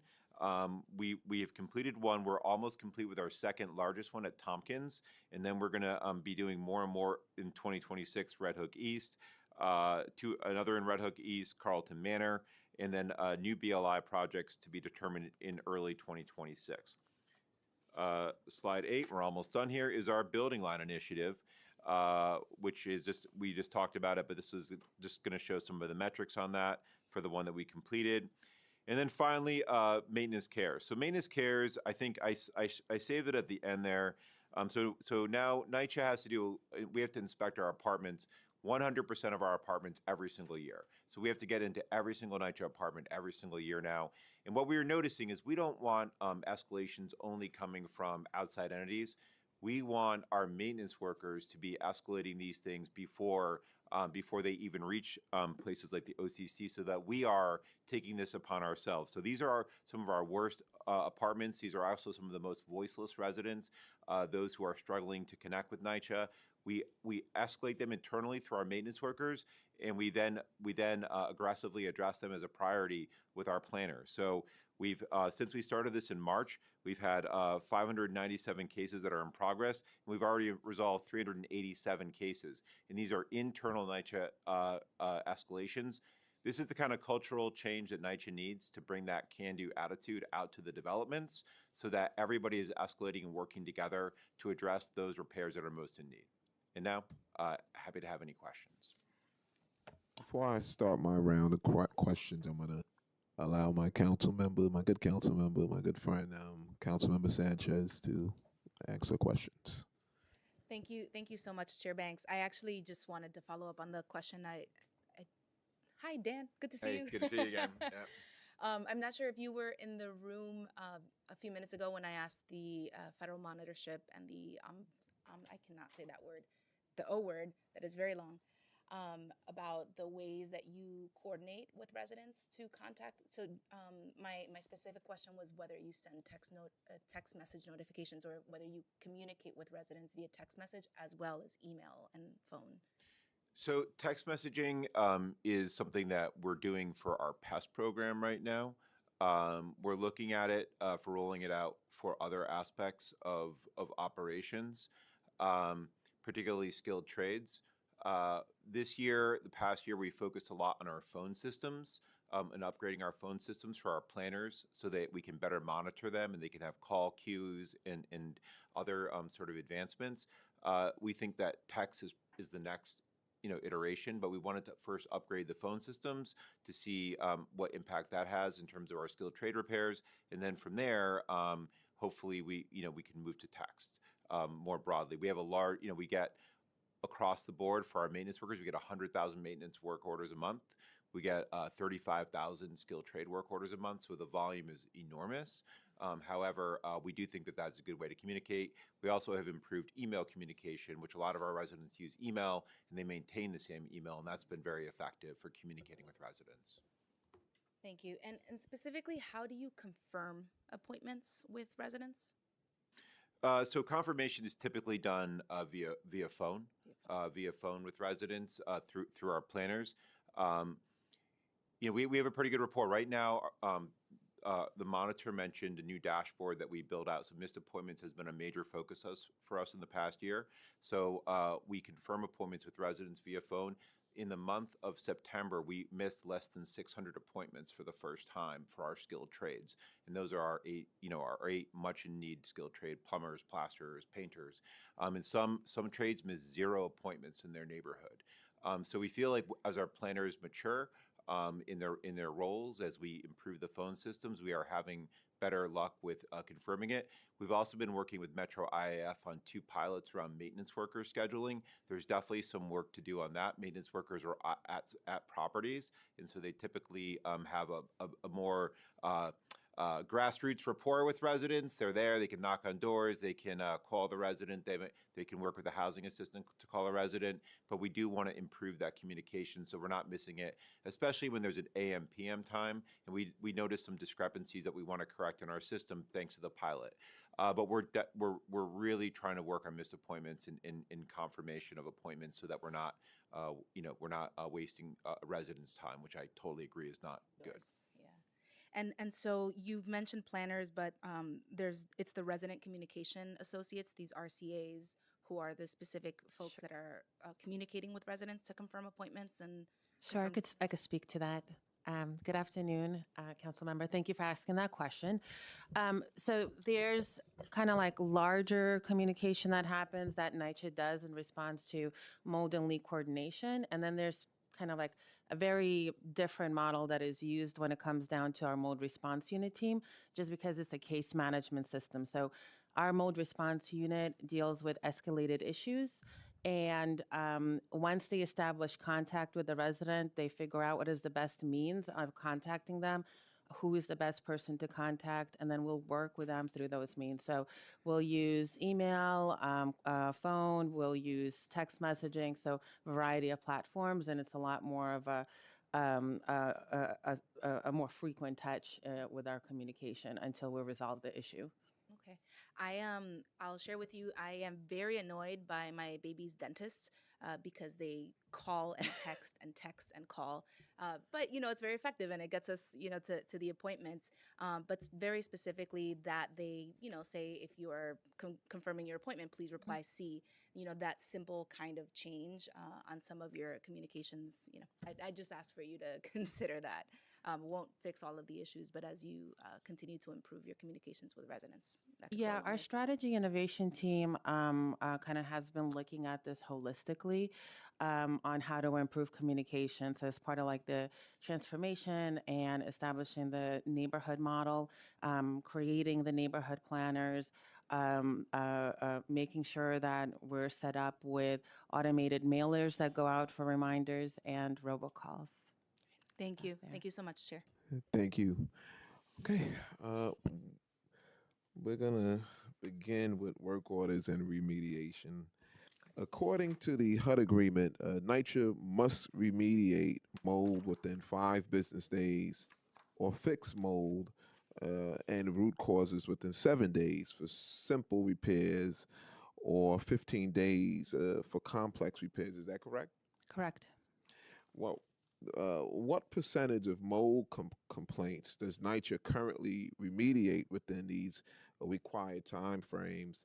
And does NYCHA have any documented plan with a specific date on when they think they can achieve a 95% compliance? Sure, I'll respond to that. I'll start with the 7-day, which is to respond to simple repairs. These are repairs that are usually are able to be completed within 1 visit. And we are now at 54%.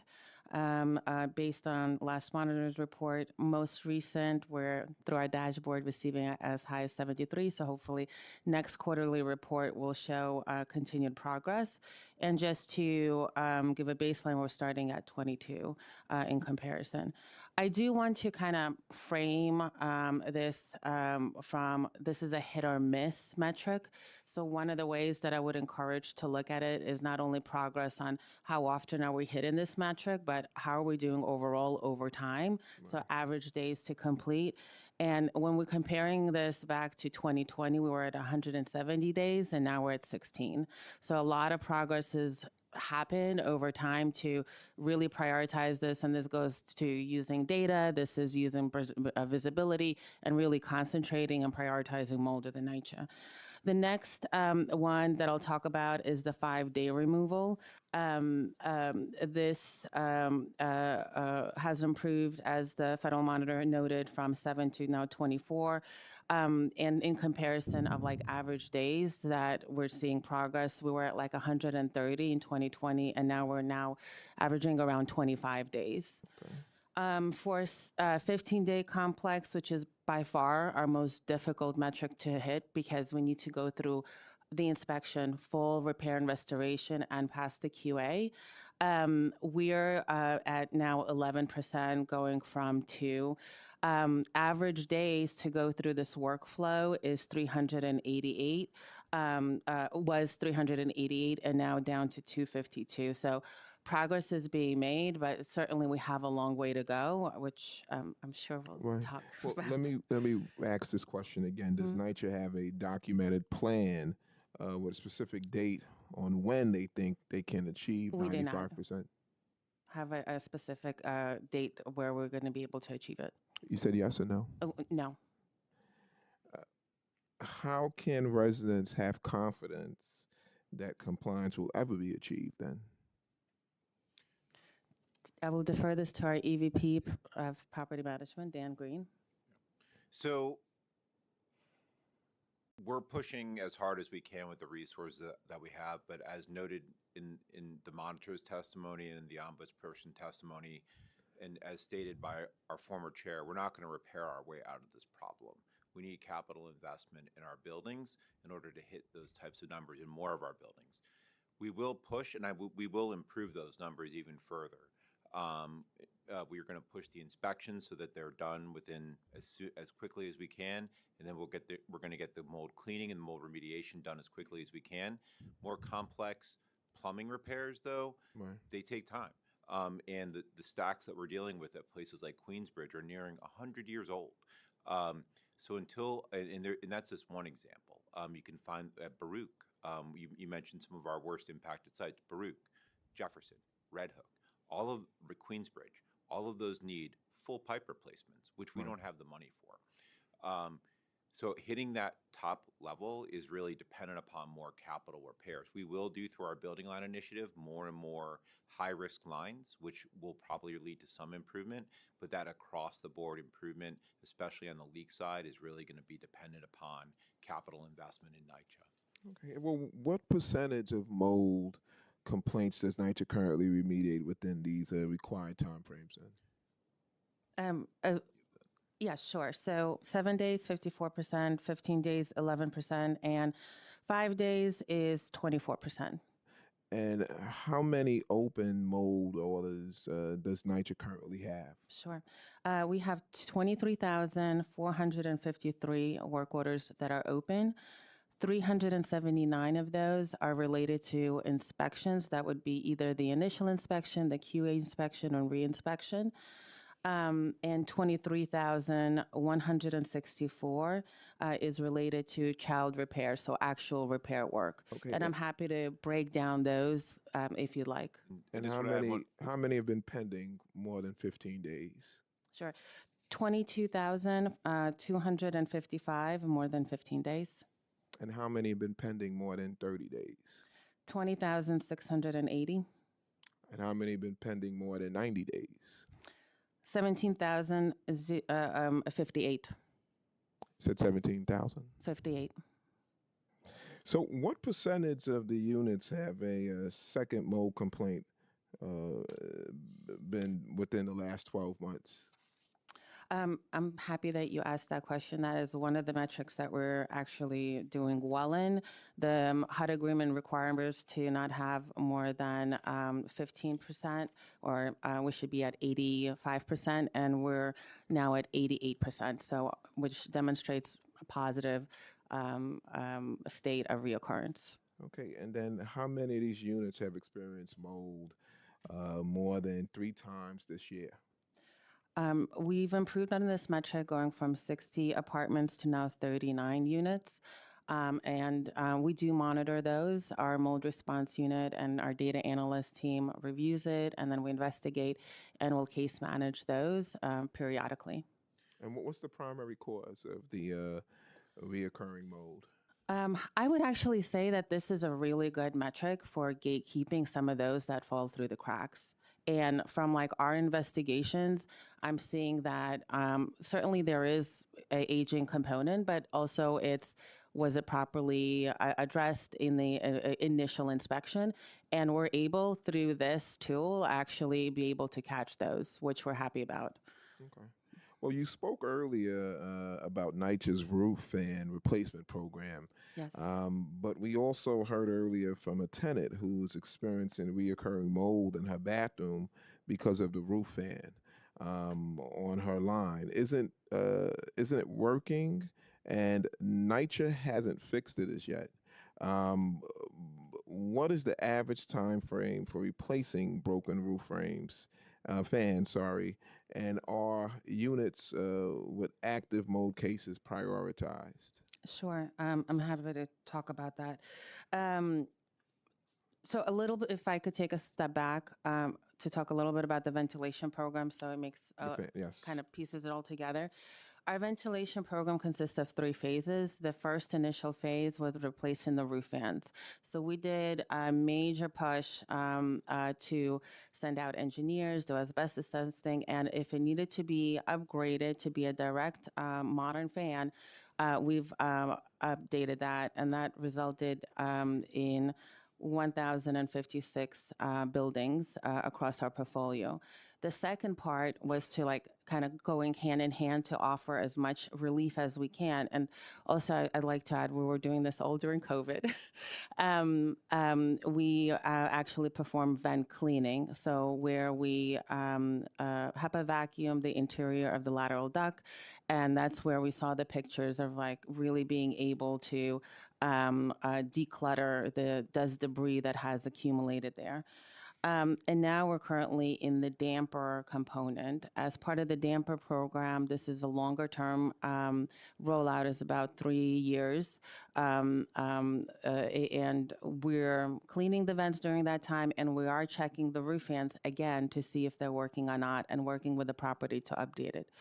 Separate and apart, part of our mold inspection will check for CFM measurements to make sure that the vent is operating. Okay. If it's not, then it'll create a child work order to check the roof fan and to clean the vent. In this case, as this was being brought up, we checked on our site, and there were two open tickets for the roof fan being out of water. How does that happen after major improvements? Because every so often it needs to be maintained. There could be an electrical problem. These roof fans, although we shouldn't be seeing it yet, some of the ones that we may have retained, meaning we verified it, that they weren't just, put in 2 years ago, may be, starting to act up with their motor being out of, not working. And that would happen because we're running our motors 24/7, which means, the use of life will be a little bit faster.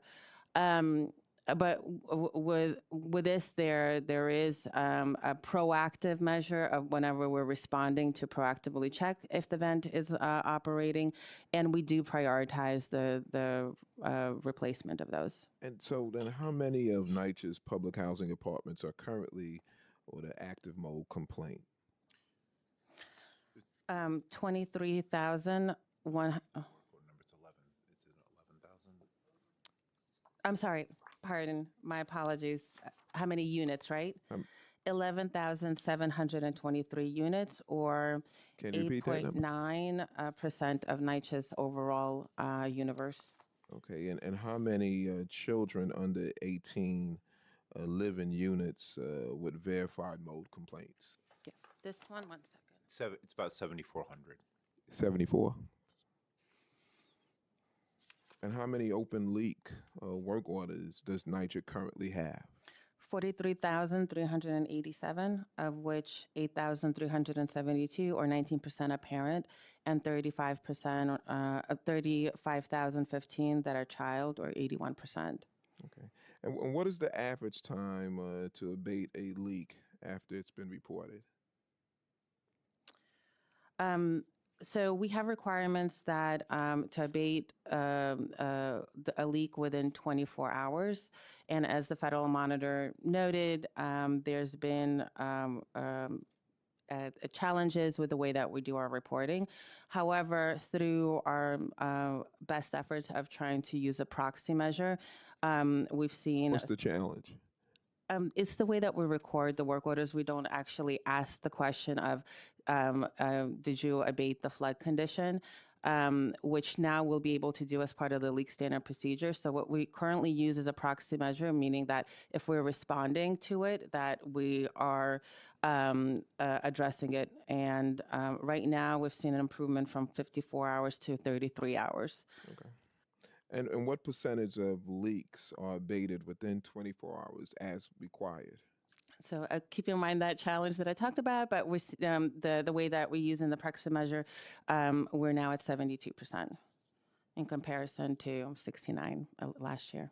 Okay. And what percentage of standing water is removed within 48 hours? 76%.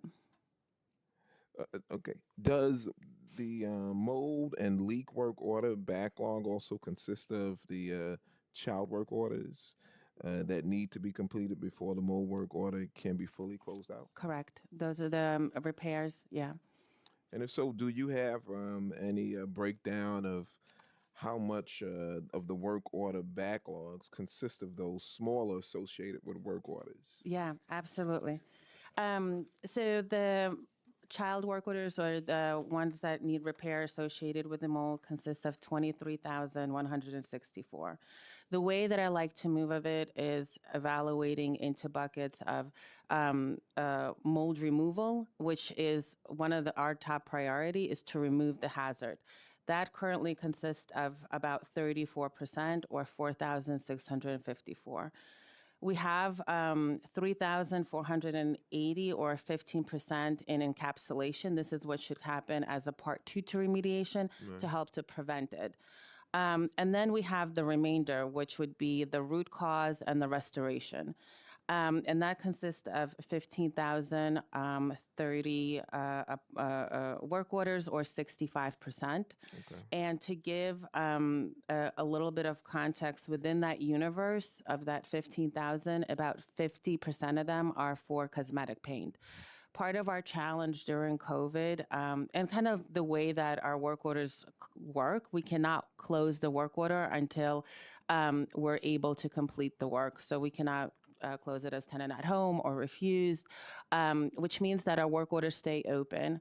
During COVID, we suspended our paint, cosmetic paint. So we continue to respond to making sure to remove mold and encapsulate mold, but all cosmetic paint got suspended during that time, which then caused a backlog to grow that now is taking us years to handle. Just for clarity, I just want to know what is responsible for the delays in closing mold and leak work orders. So I could speak. I mean, there's a lot of it's on NYCHA's end. You know, a lot of it is come down to staffing and the amount of work orders that we have to handle. Some of the older work orders, it becomes about getting access. So what we did last year is we started a new program with OCC because they see the same data that we do. We share all of our data openly. It's incredibly transparent. What we want to do is reach out to those residents through OCC to determine if work is still needed for some of those older tickets. And approximately 32% of them, they've reached out to a population of about 8,000 so far. They've made positive connections with, and about 32% of that 8,000 are stating they no longer need the work. So either NYCHA might have done it and didn't document it, or maybe it was painting and they might have done it themselves, or they just don't. Some residents just don't want painting. So that would indicate, if you extrapolate that out, you know, there is probably a high percentage. I can't say it's 32%. I don't know if that's statistically accurate, but a high percentage of those older tickets that are probably no longer needed. However, mold work orders, out of all the work orders at NYCHA, have the strictest closure rules of any work order. You cannot close out a mold work order unless you physically get access to the apartment. The verification project has been a way to work with the buyer's plaintiffs on a way that might be a slight change to that, to be common sense. I've been at the door of many apartments where, if you look at our work order logs, 19 attempts, 20 attempts, and the residents get frustrated. They're like, why are you coming back again? These are the stories that you hear about NYCHA going into apartments and taking pictures, and why are they here? This is really annoying. It's a friction. It's annoying for the residents for us to be in their apartment when we don't need to. So what we need to do is find a way to improve that, to make sure that we're meeting the intention of making sure that the work is getting done, but also not keeping things open indefinitely, which causes a lot of confusion. We direct our resources in less efficient ways because we have to send a staff person up there to verify it, and that person could be in another apartment doing repairs. So that's just something that I think that we want to continue to work on with OCC, and as part of the Restore and Renew initiative, verification will be a big part of that as well, because there we're trying to tackle the entire backlog at particular developments. So at Sotomayor, when we leave, they should have 0 mold and leak work orders left over. And part of that is making sure that we verify with the resident if they still want and need the work. And if they don't want it, then we want to redirect those resources to the residents who so badly need the work, those with temp sinks, missing walls, all those terrible things that we see every single day in our apartments. So we're really trying to work with OCC to use data to prioritize, in communication, to prioritize our resources. How many of these units are currently offline due to mold? That's an interesting question. So I don't, let me just pull up to the right page here. So I don't think we actually have like a tally for mold. I can say, like, at certain developments, like Ingersoll houses, where we have significant roof issues. So you don't have a tally of how many units are offline? Well, we have a total number of that are offline, but not due to mold, specifically. We have 48 cases where we've removed residents from apartments due to mold, and 10 have been returned to the original unit. 20 made a permanent unit transfer, and 18 are ongoing, though that number seems a little bit low to me. We do relocation on a daily basis. One of the things we didn't talk about here is how really relocation has been transformative in NYCHA through lead, through asbestos, and for mold. So we relocate residents pretty much on a daily basis. For lead alone, we're relocating around 200 to 300 residents a month for lead abatement. And on top of that, we're relocating probably 60 to 80 per month for asbestos abatement. And then as part of that as well, we also have a number of cases per month for mold. We want to get residents out of uninhabitable conditions. We work with hotels. We have a great relocation program. And then we want to move folks out. We also move folks to other hospitality units, or we try to facilitate permanent transfers pursuant under our TSAP rules, if we can do that, to get the uninhabitable unit offline, treat it as a vacant apartment, restore it, and then allow that resident to have some relief and live in a better apartment. So relocation has been transformative. Okay. We could also provide you after this hearing the number that are offline due to like Yeah, repair if we can issues. get that number, I appreciate That's it. no Thank problem. you. Before I move forward with my questions, let me just recognize Councilmember Councilmember Salamanca, who's joined by us via Zoom. Going back to my questions, how many buildings were identified as needing ventilation upgrades in 2020? 1,056. And how many have been completed? 100% for roof fan upgrades, 100% on vent cleaning, where we've attempted that resulted in 85% access rate. Okay. And we're about, we have 100% in 334 buildings for volume dampers, and which resulted in 28,289 dampers being installed. And we're currently working at 392 buildings.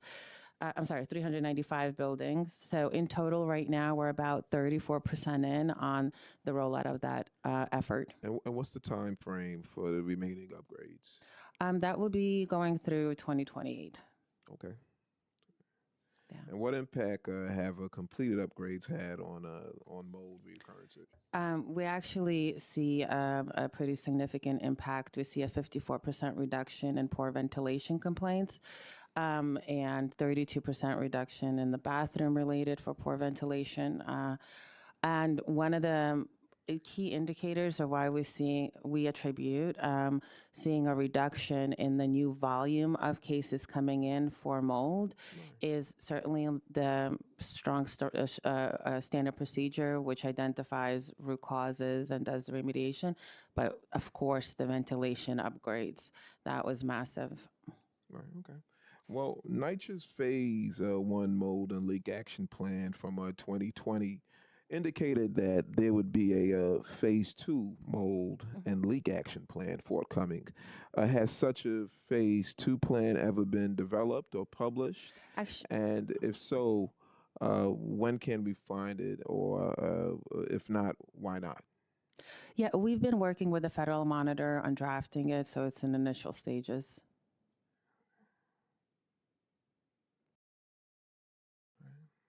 I don't think we have a date that we could commit to yet, though. Okay. When it comes to the ombudsperson on OCC, how many ombudsperson orders has NYCHA received, and how many have been fully complied with? So we treat all of them as orders. So in OCC. So how many orders have been 32, they've had 32,000. We reached about 31,500 residents. And how many have been fully complied with? We're in process of complying. I think right now we have about 500 that are open that we're continuously working. So they go through a cycle of like coming in and we work with them and then they get closed out. So there's always about like 500 to 600 that we're working at a time. Okay. Well, we've heard today from several residents who learned about the OCC through community groups and other external partners. What type of outreach is being done? Does NYCHA does itself to ensure that residents know about the OCC? I'm going to answer the first part, then I'm going to refer to you, but correct me if I'm wrong, every mold receipt that the resident receives, because after they receive their inspection to get a mold receipt, has the OCC's phone number on it. There's also multiple, it's basically built into the NYCHA structure, so Elena can talk about it more detailed, but we try to get it out there. I talk about it all the time. We want people to know about it. go ahead. Yeah. I would Yeah, thank once- you, Dan. I'm gonna just echo that and say that we've built in OCC contact information just without any avenue that we have where we interface with residents. So we do this through CCC. We do this through issuing through the mold receipt. Whenever we finish an inspection, we issue a mold receipt that indicates the ombudsperson call center contact information. We also had a whole mold campaign that we've done as part of our mold action plan. Right. And we've developed content, printed material, webpage, as well as testimonials where we include OCC through it all. My team, the mold response unit team, is present in communities, and we certainly have a stronger presence during family days where we issue those handbooks and promote, again, OCC, and we'll take in cases and Thank you. work through them. Does the outreach apply to Section 9 residents as well as PAC residents? It does. So what has been the specific? I'm sorry, OCC applies to packed locations as well. And what specific outreach has been done? If to I the may PAC, call the in residents in the PAC? Heather Beck, Deputy Chief for our Real Estate Department, to speak more on that side of the operation. Thank you. Just before you begin, if you could, excuse me, raise your right hand, please. Do you affirm to tell the truth, the whole truth, and nothing but the truth before this committee and to respond honestly to council member questions? I do. And then just before you begin, if you could state your name and title for the record, please. Of course. My name is Heather Beck. I'm the Deputy Chief Real Estate Officer in the Real Estate Department at NYCHA. Thank you for the question. So as Elena stated, we do require our partners to share outreach about the OCC to all of the residents in the PAC portfolio. This is something we track during pre-development and after closing. We've created standard flyers for all of our partners to use, so there's consistent messaging. And they're posted up throughout the entire development? Yeah, they should issue it in the mail to each household, and then I was just at a site last week. You do they post mailing, or it do in they post it in the lobby areas of the development? They do both.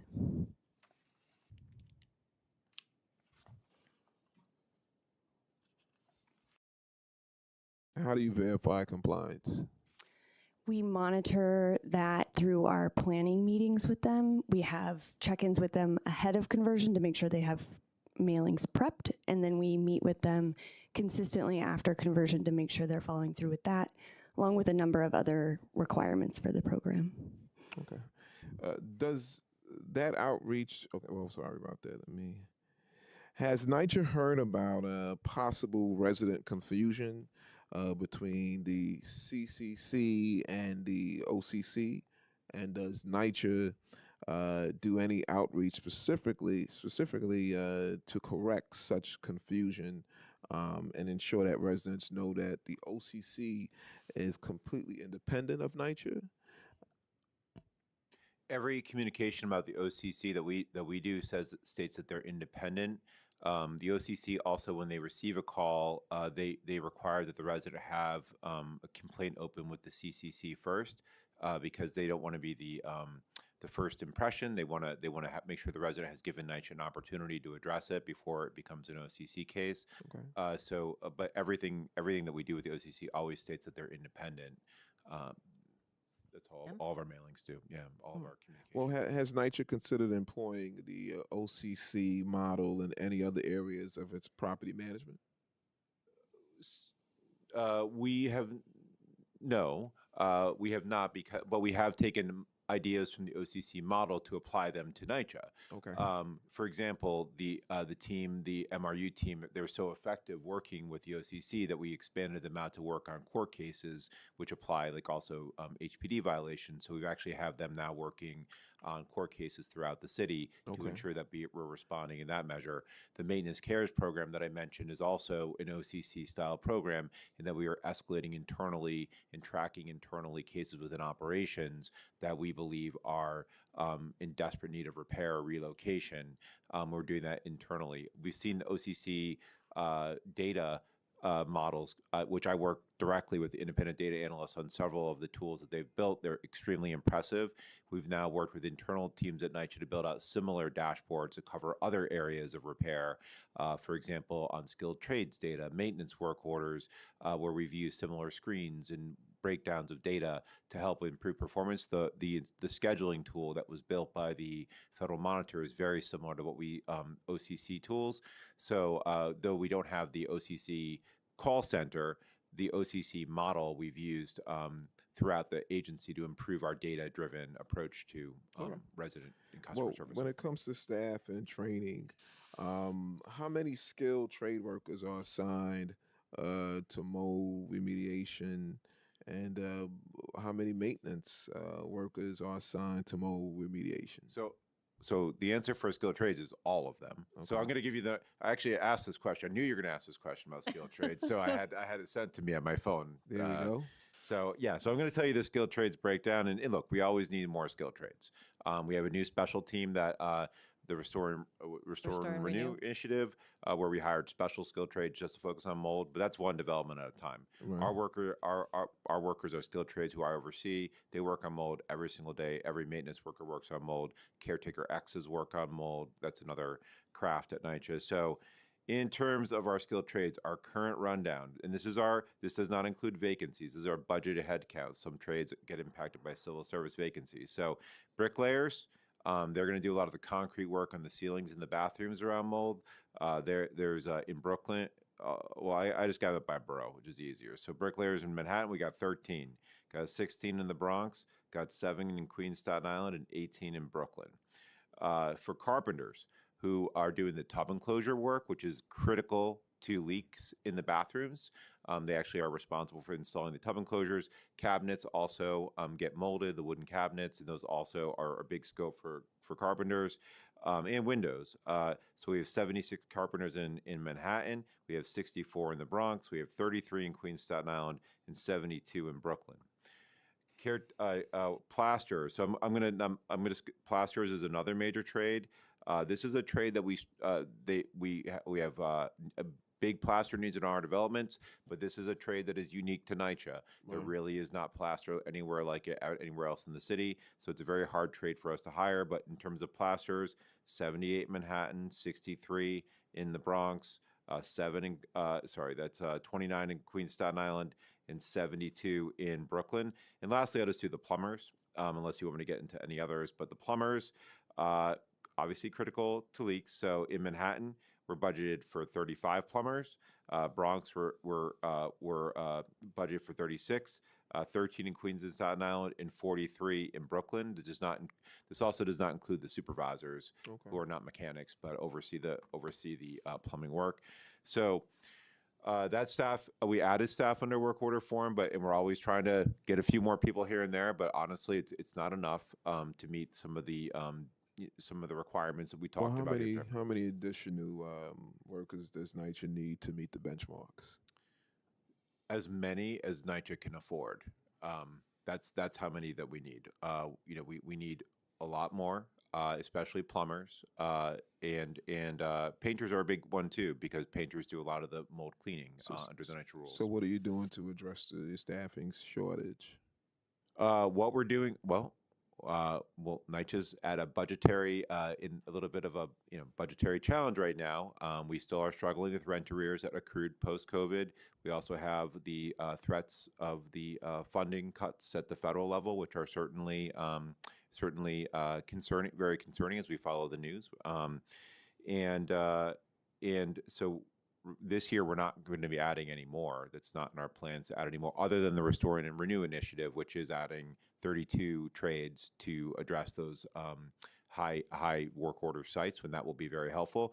We are on overtime. We are budgeted for overtime, and this year I'm proud to say we're on budget for our overtime, but we use overtime extensively every single day for our plumbers. This year we're focusing our overtime on emergencies. We're focusing our overtime on leak repairs, on mold, on lead. And in addition to that, we do a lot of work on turnovers, which is also essential for getting residents to live in decent, safe, and sanitary apartments, given the number of transfers that we have. Thank you. Sorry. What training do workers receive on mold remediation?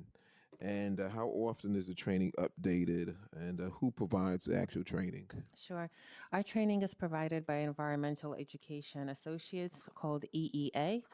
When it comes down to our inspectors, they receive a 5-day training that evaluates building science, like what is mold, why is it important.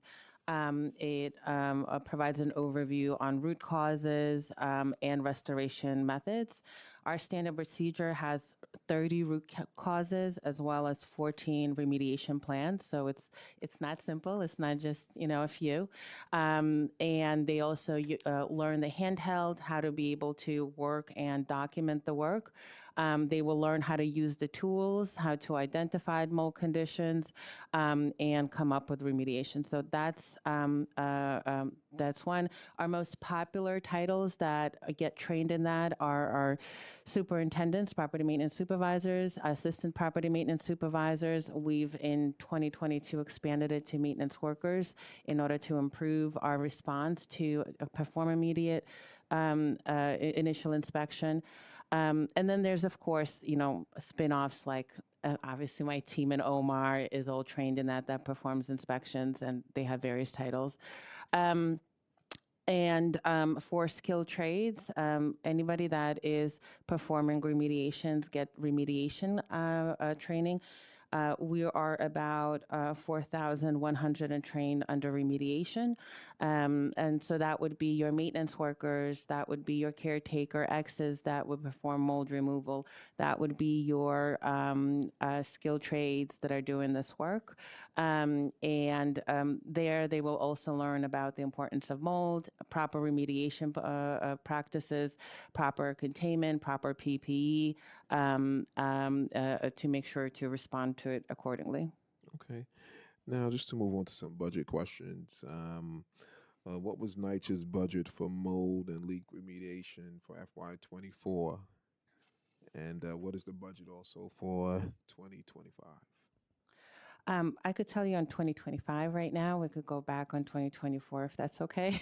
I don't have it in front of me. But we have about 20 million in operating right now. We have 116 staff members on my team.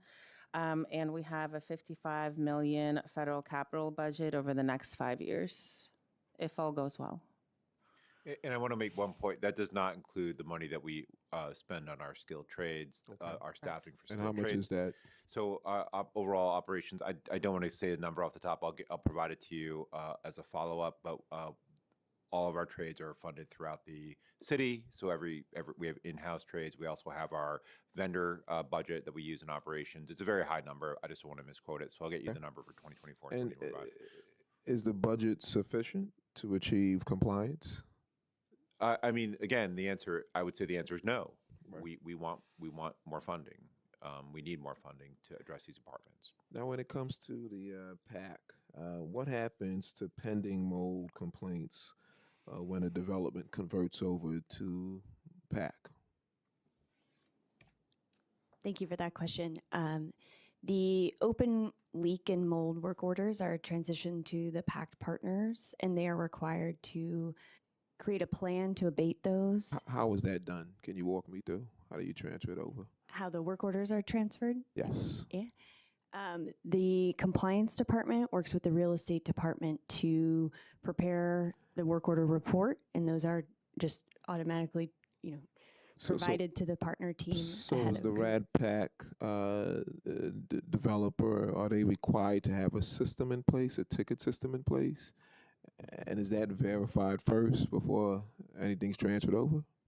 Yes, all of our partner teams work to create their own work order system ahead of the conversion to make sure they're ready to address work orders, new ones that arise after conversion, and they are required to put together a plan for the work orders that are transferring from NYCHA to the new property management team.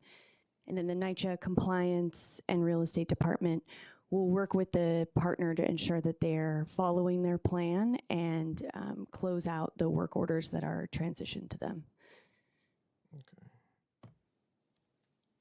And the work orders that are transitioned over, do they maintain the same work order number that was given initially under NYCHA, or does that change in the new system? I don't think I have that level of detail. I would assume they put them in their own system. Because we've known situations where some of the Rad Pack developers haven't had a ticket system for close to 2 to 3 years in. And residents have kind of been left in the dark over, those existing work orders that were put in prior to the conversion taking place. So the work orders that are being transitioned over to these new developers.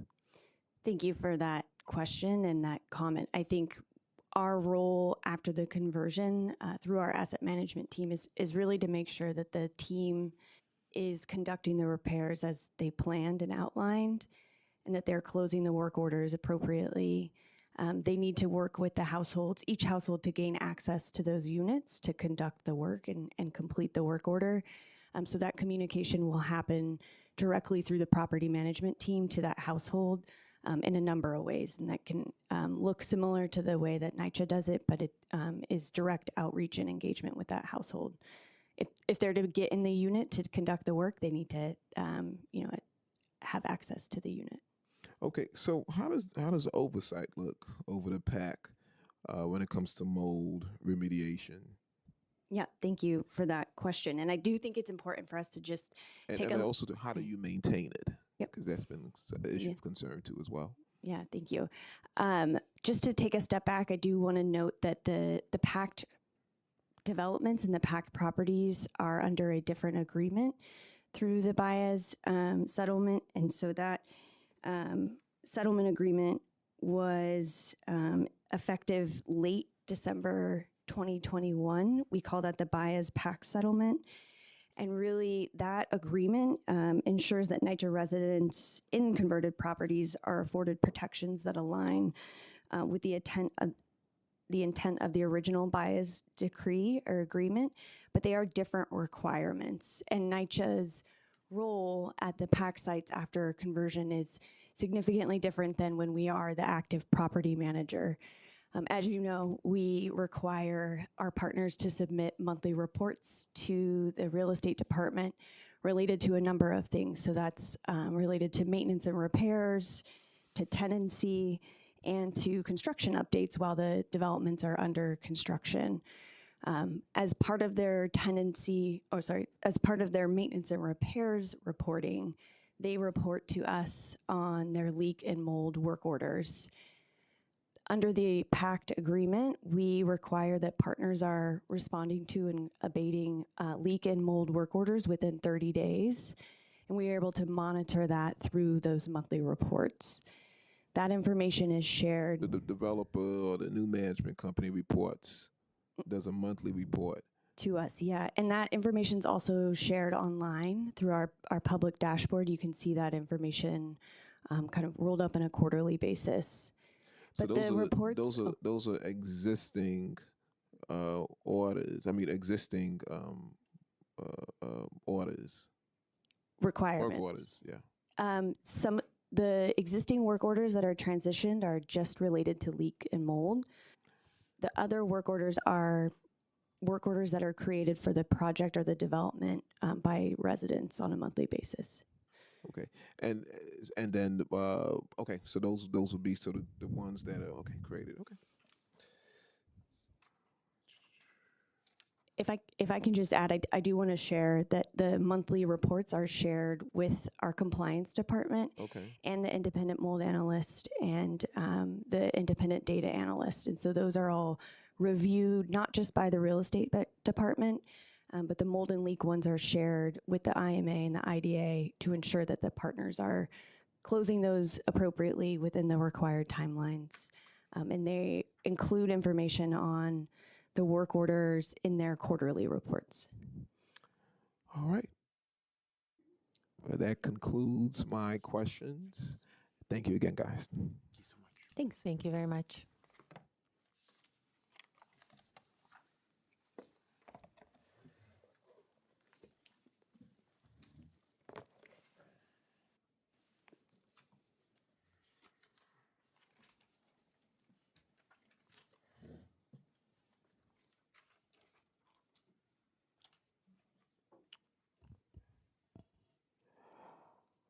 I'm going to open the hearing up for public testimony. Now, I want to remind members of the public that this is a government proceeding and decorum shall be observed at all times. As such, members of the public shall remain silent at all times.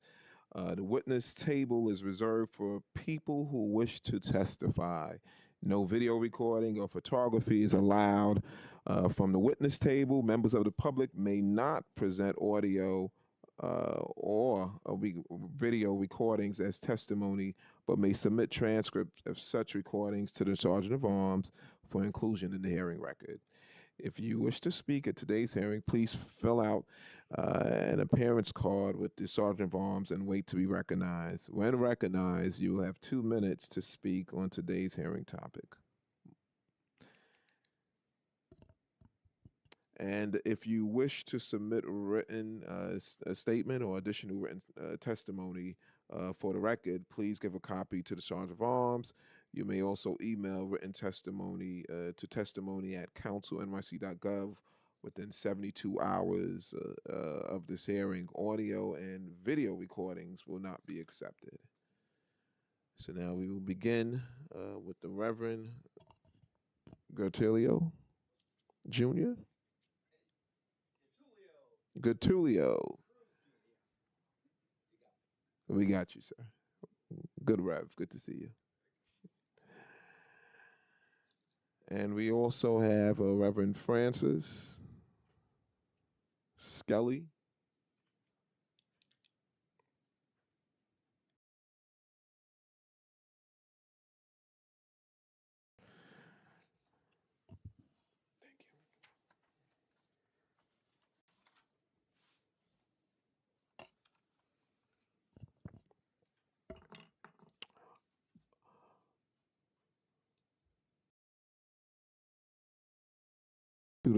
Two good reverends. If you wanna flip a coin, which you go first. Thank you. You may begin your testimony. I'm Reverend Getulio Cruz Jr., Senior Pastor, Montesión Christian Church, and co-chair of Band Together, Metro IF. Half my congregation lives in NYCHA housing along the East River, and we've been organizing for justice in public housing since 1996. And here's the good news. Progress is possible. For years, tenants fought just to get basic repairs. NYCHA's response kept getting worse, but we didn't give up. We organized. Eventually, we filed the Bias versus NYCHA lawsuit. And when the consent decree was revised in 2018, 2019, things finally began to shift. That decree brought real oversight. Independent mold analysts, IMA microecologies, identified what needed fixing. Independent data analyst, Stout, showed how to better use NYCHA's resources, and the Ombudsperson call center started getting, which is the OCC, started getting mold and leak repairs done. The results, over 31,500 families have received real repairs from the OCC alone, and tens of thousands more have benefited from other bias-related work. We worked hand in hand with OCC, IDA, IMA, and committed NYCHA staff like Dan Green and Elena Tench-Ikova to make this happen. But too many tenants are still waiting months, even years for help. And that's why we're pushing for more. Just last week, Metro IF brought together over 1,750 people, tenant leaders, clergy, elected officials. Assemblymember Mandani and former Governor Cuomo committed $100 million to expand the OCC model and appoint a deputy mayor to ensure accountability. This investment will clear the repair backlog, modernize NYCHA's scheduling systems, expand successful pilots like the Building Line Initiative, and ensure all repairs, not just mold and leaks, are done right. We know what works, we've seen it, now we need the City Council to help scale it. Father Skelly is next. You can, you finish? Which is Well, Father Skelly will now share how tenants are connecting with the OCC and how it can help even more tenants improve their quality of life. thank you for your testimony. Father Scully. Good morning. Good morning. My name is Father Frank Skelly. I'm a Redemptorist priest assigned to the Archdiocese of New York. I have ministered in East Harlem for 15 years and in the South Bronx for 20 years. Both parishes had many NYCHA residents. I became a member of Metro IF in 1994, and in the year 2000 began a heavy involvement and issues with NYCHA. I served a parish in Brooklyn for 4 years where there was no public housing, Sunset Park. When I came back to the Bronx in 2023, a faithful parishioner who always came to church approached me and asked, "Are you still the NYCHA priest?" and then told me about a recurring leak and mold. When I asked, "Did you call the OCC?" she responded, "What?" She said she had several tickets and then called the CCC. I gave her the OCC number and received a fruit basket the following Sunday because the OCC resolved her problem with the leak from above. Another parishioner described the OCC as an answer to prayer when a similar leak from above was taken care of. Reverend Cruz mentioned the Baez case and consent decree. Marilyn Baez was a parishioner of Immaculate Conception in the South Bronx. The legal proceedings were a difficult journey and finally resulted in the consent decree and the creation of the OCC. In retrospect, it might not have been the best acronym since it sounds so much like the CCC, which is the call center for NYCHA. People do get confused. The City Council, as we've heard, introduced legislation requiring the city to inform NYCHA residents of the new call center for the mold ombudsman. At times, it seems that this legislation has been effective as some of my sermons. Pastors like to think that the congregation hangs on your every word, but that is not the case most times. Flyers in the church bulletin gave the new number for the OCC. I talked about the OCC, and still people asked, are they ever going to fix the mold? We all need to do a better job in making the OCC known. I was recently at a RAD-packed meeting, and there was about 100 people there in Melrose houses. I asked, how many of you know about the OCC? This was in June. 2 raised their hand. The 2 were my church, in my church. And it came up about expanding the OCC. I have suggested that the OCC should be expanded to pest and waste. Pests and waste are also a part of the asthma situation. Thank you. Thank you for your testimony and your great advocacy. I know you were both involved with the Baez consent decree, and I want to know what kind of outreach would you like to see NYCHA do to make sure that residents know about the OCC? And based off of your experience, do you feel like you've seen the goals and the ideals of the Baez settlement implemented on the ground in the decades since the settlement was approved? Well, actually, we're seeing a big improvement. Okay. But communication is paramount. You know, improving the communication is very important. We would like to see the IT department in NYCHA, because they have their own IT, to be as creative and as responsive as the OCC is. Okay. Reverend Scully? Yeah, I would agree with Reverend Cruz. There has been, I've been with this for 25 years now. Originally, there was great pushback from NYCHA. The present group that we're working with, there's some pushback, but it's vastly improved. It's vastly improved. And again, Richie Torres has made videos about the OCC. We've tried all kinds of things, but it doesn't seem to hit the people. Right. You know, you can say it, and then they come, and again, I was just recently in an apartment, and they were showing me mold, and I said, "Did you call the OCC?" And I gave the person the number because I have it on my phone. So there's really a lack of, communication. As I mentioned, you like to think that people are listening. They're not Right. until they have a leak. That's true. And then they come looking, what's the solution? What are your thoughts on the current implementation of the ombudsperson and the OCC? And do you think there are ways to improve that model?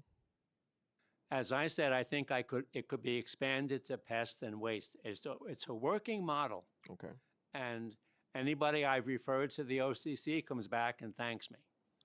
Yeah, and I'm glad that NYCHA, through Daniel Green and everybody else that's really cares about the tenants, they're learning a lot and using a lot of what they're learning from the OCC. But we want to see the OCC expand. But of course, you got to provide, not you, but people have to provide the resources. And they do need money to do those capital repairs, and that's very important. And what additional changes would you like to see NYCHA make with regard to mold and leak remediation? To get the leaks, they already got the leak standard finalized. Okay. It's implementing it, doing the training, everything they did with the mold. If they do it with the leak, that's going to be significant. Okay. Yeah, and again, I know a lot of capital improvement is needed. These buildings are old, the piping is old, and this is one of the things with RADPAC, when they're taking on the building, they have to put in new piping, and sometimes that's not happening. So true. And I guess that's a good question for NYCHA. Thank you. Yeah. Thank you. Thank you.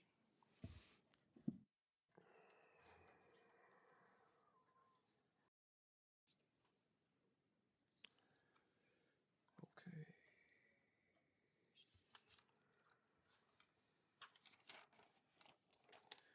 Okay, we will now turn to the remote testimony. Once your name is called, a member of our staff will unmute you, and the Sergeant of Arms will give you the go-ahead to begin. Please wait for the sergeant to announce that you may begin before delivering your testimony.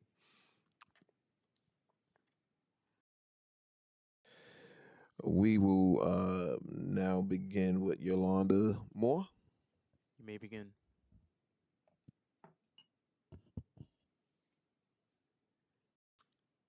Ms. Moore, Can you hear me? we can hear you. All right. Good afternoon. Good afternoon, Chair and committee members. My name is Yolanda Moore, and I am the EBC leader as well as a longtime resident of New York City Housing Authority.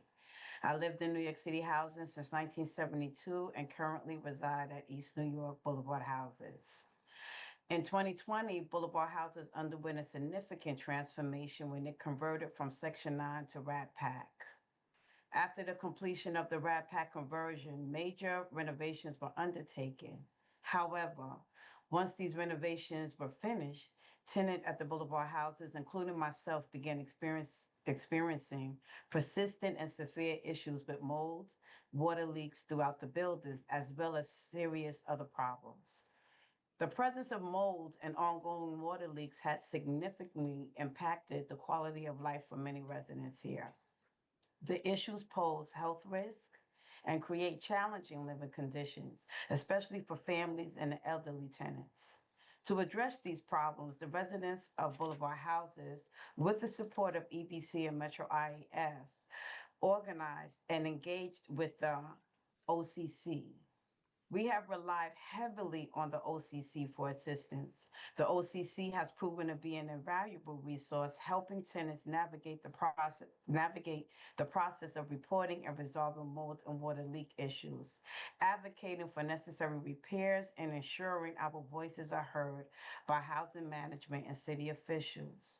Boulevard Houses has a long way to go before life returns to normal. We continue to push management to resolve challenges such as plumbing issues, heating problems, security, and are ongoing to push them on the threat of mass evictions, as well as difficulties in communicating between management and residents. However, we are grateful to the OCC for improving our living conditions. You may We continue. appreciate we make con- we appreciate the committee's attention to these ongoing concerns and urge continued oversight and support to ensure that all residents of Boulevard houses and all public housing tenants can live in safe, healthy, and well-maintained homes. Thank you for your time and consideration. Thank you, my favorite councilman. I have a question for you, Ms. Moore. Sure. Based on your experience, do you feel like you have seen the? Hold on, let me. I'm sorry about that. Let me go back to my. So, oh, sorry about that. Do apologize. If there is one recommendation you would like to make to NYCHA to improve its handling of mold and leak complaints, what would it be? To enforce oversight accountability on developers and to implement the OCC system as a permanent system and getting rid of mold and water leaks. They need to really enforce oversight accountability on developers when it comes to mold and leaks or any kind of maintenance issue. And thus far, I know you speak to a lot of residents in Boulevard and you advocate for a lot of the residents in Boulevard houses. What would you say would be the overall experience? Would you say would be positive with NYCHA's more remediation? Remediating units? You mean the renovations? Well, in this situation, the renovations. What's the positive? Yes, what's the positive?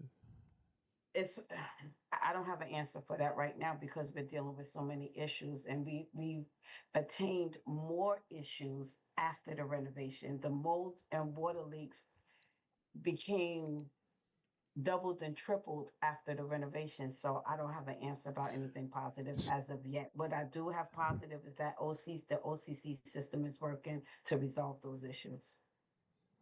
And from your knowledge, was there ever a overall of the plumbing at Boulevard houses? Not during, we Was had that no part of the plumbing. work scope? Are you familiar with the overall overhaul of the plumbing system or the piping? No overhaul of the plumbing system was done at Boulevard houses during the renovation. We had no plumbing upgrades done, none. And would you say that has led to the persistent mold and leaking? Absolutely. We believe so. The tenants believe so. Absolutely. All right. Well, thank you so much, Ms. Moore, and thank you for your advocacy. Thank you, Councilman.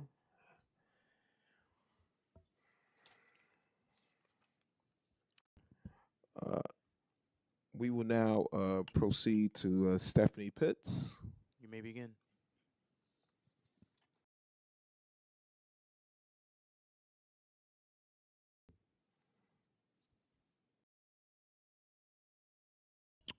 Ms. Pitts, Stephanie Pitts, you may begin your testimony. I'm sorry. Hello? Hey, how you doing, Ms. Pitts? I'm good. How are you? I thought I had unmuted myself. It's all right. I'm sorry. I've been living in New York City housing for over 50 years, and I was having problems with leaks. For the last 3 years, I was begging housing to come into my apartment. It wasn't until I took them to court and I was contacted by Miss LaConya Jones from the Mold and Response Unit. When I tell you I was blessed when I was contacted by Miss Jones, she informed me that she was working on my case and that uh, and that would be an understatement. Miss Jones took her job seriously. She went above and beyond to make sure my problem was solved.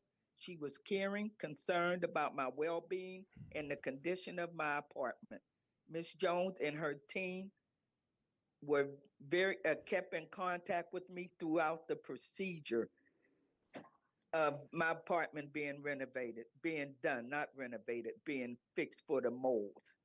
I am a senior with breathing problems, and it wasn't until Miss Connie and the mold system reached out that my apartment was fully done.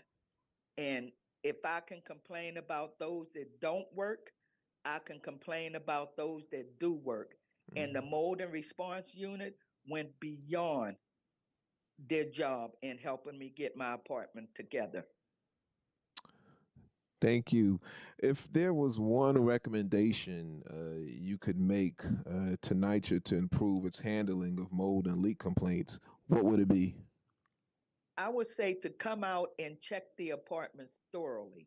I would say to keep in contact with the tenants because we put in tickets and what they do, they send people out and they put band-aids on it. And that's what was happening with me. They kept sending someone out and they wasn't doing the right thing.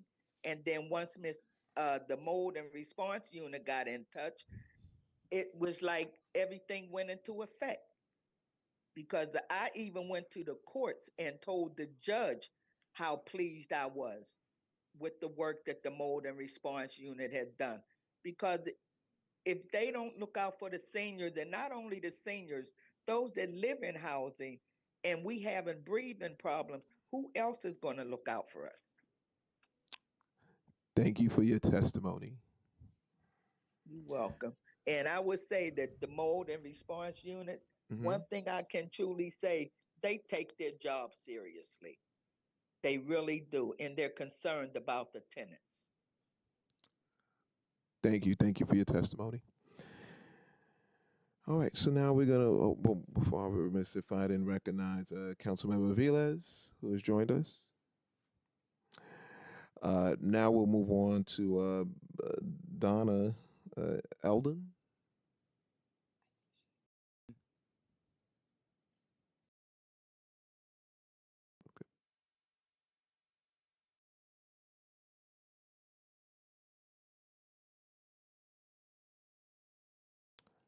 Okay, we have actually an in-person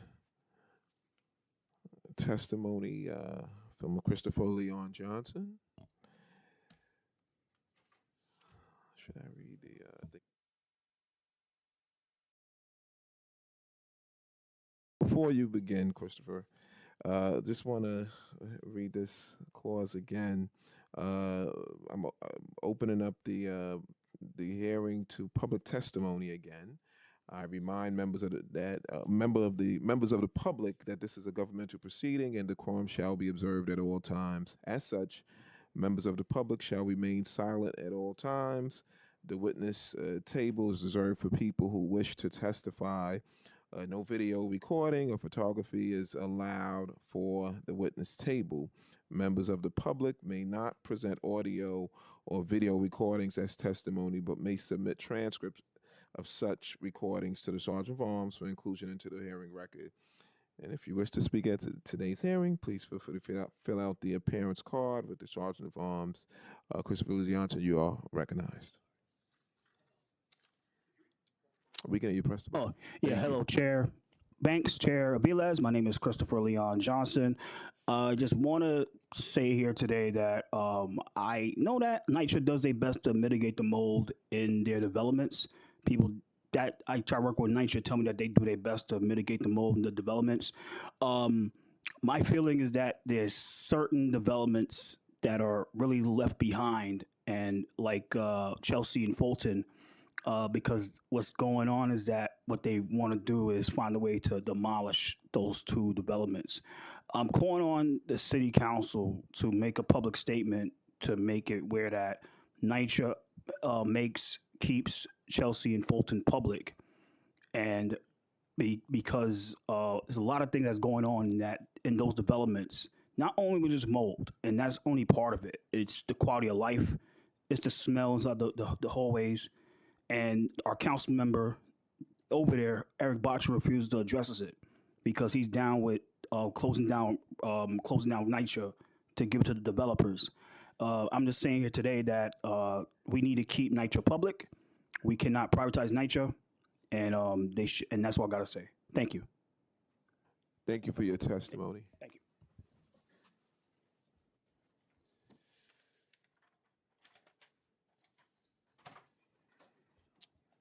Okay. If we had inadvertently missed anyone that has registered to testify today and has yet have been called, please use the Zoom raise hand function if you are testifying remotely, and you will be called in order that your hand has been raised. If you are testifying in person, please come to the dais. Seeing none, I will now close the hearing. Thank you to all the members of the administration and the members of the public who have joined us today to discuss this very important topic. This hearing is now adjourned.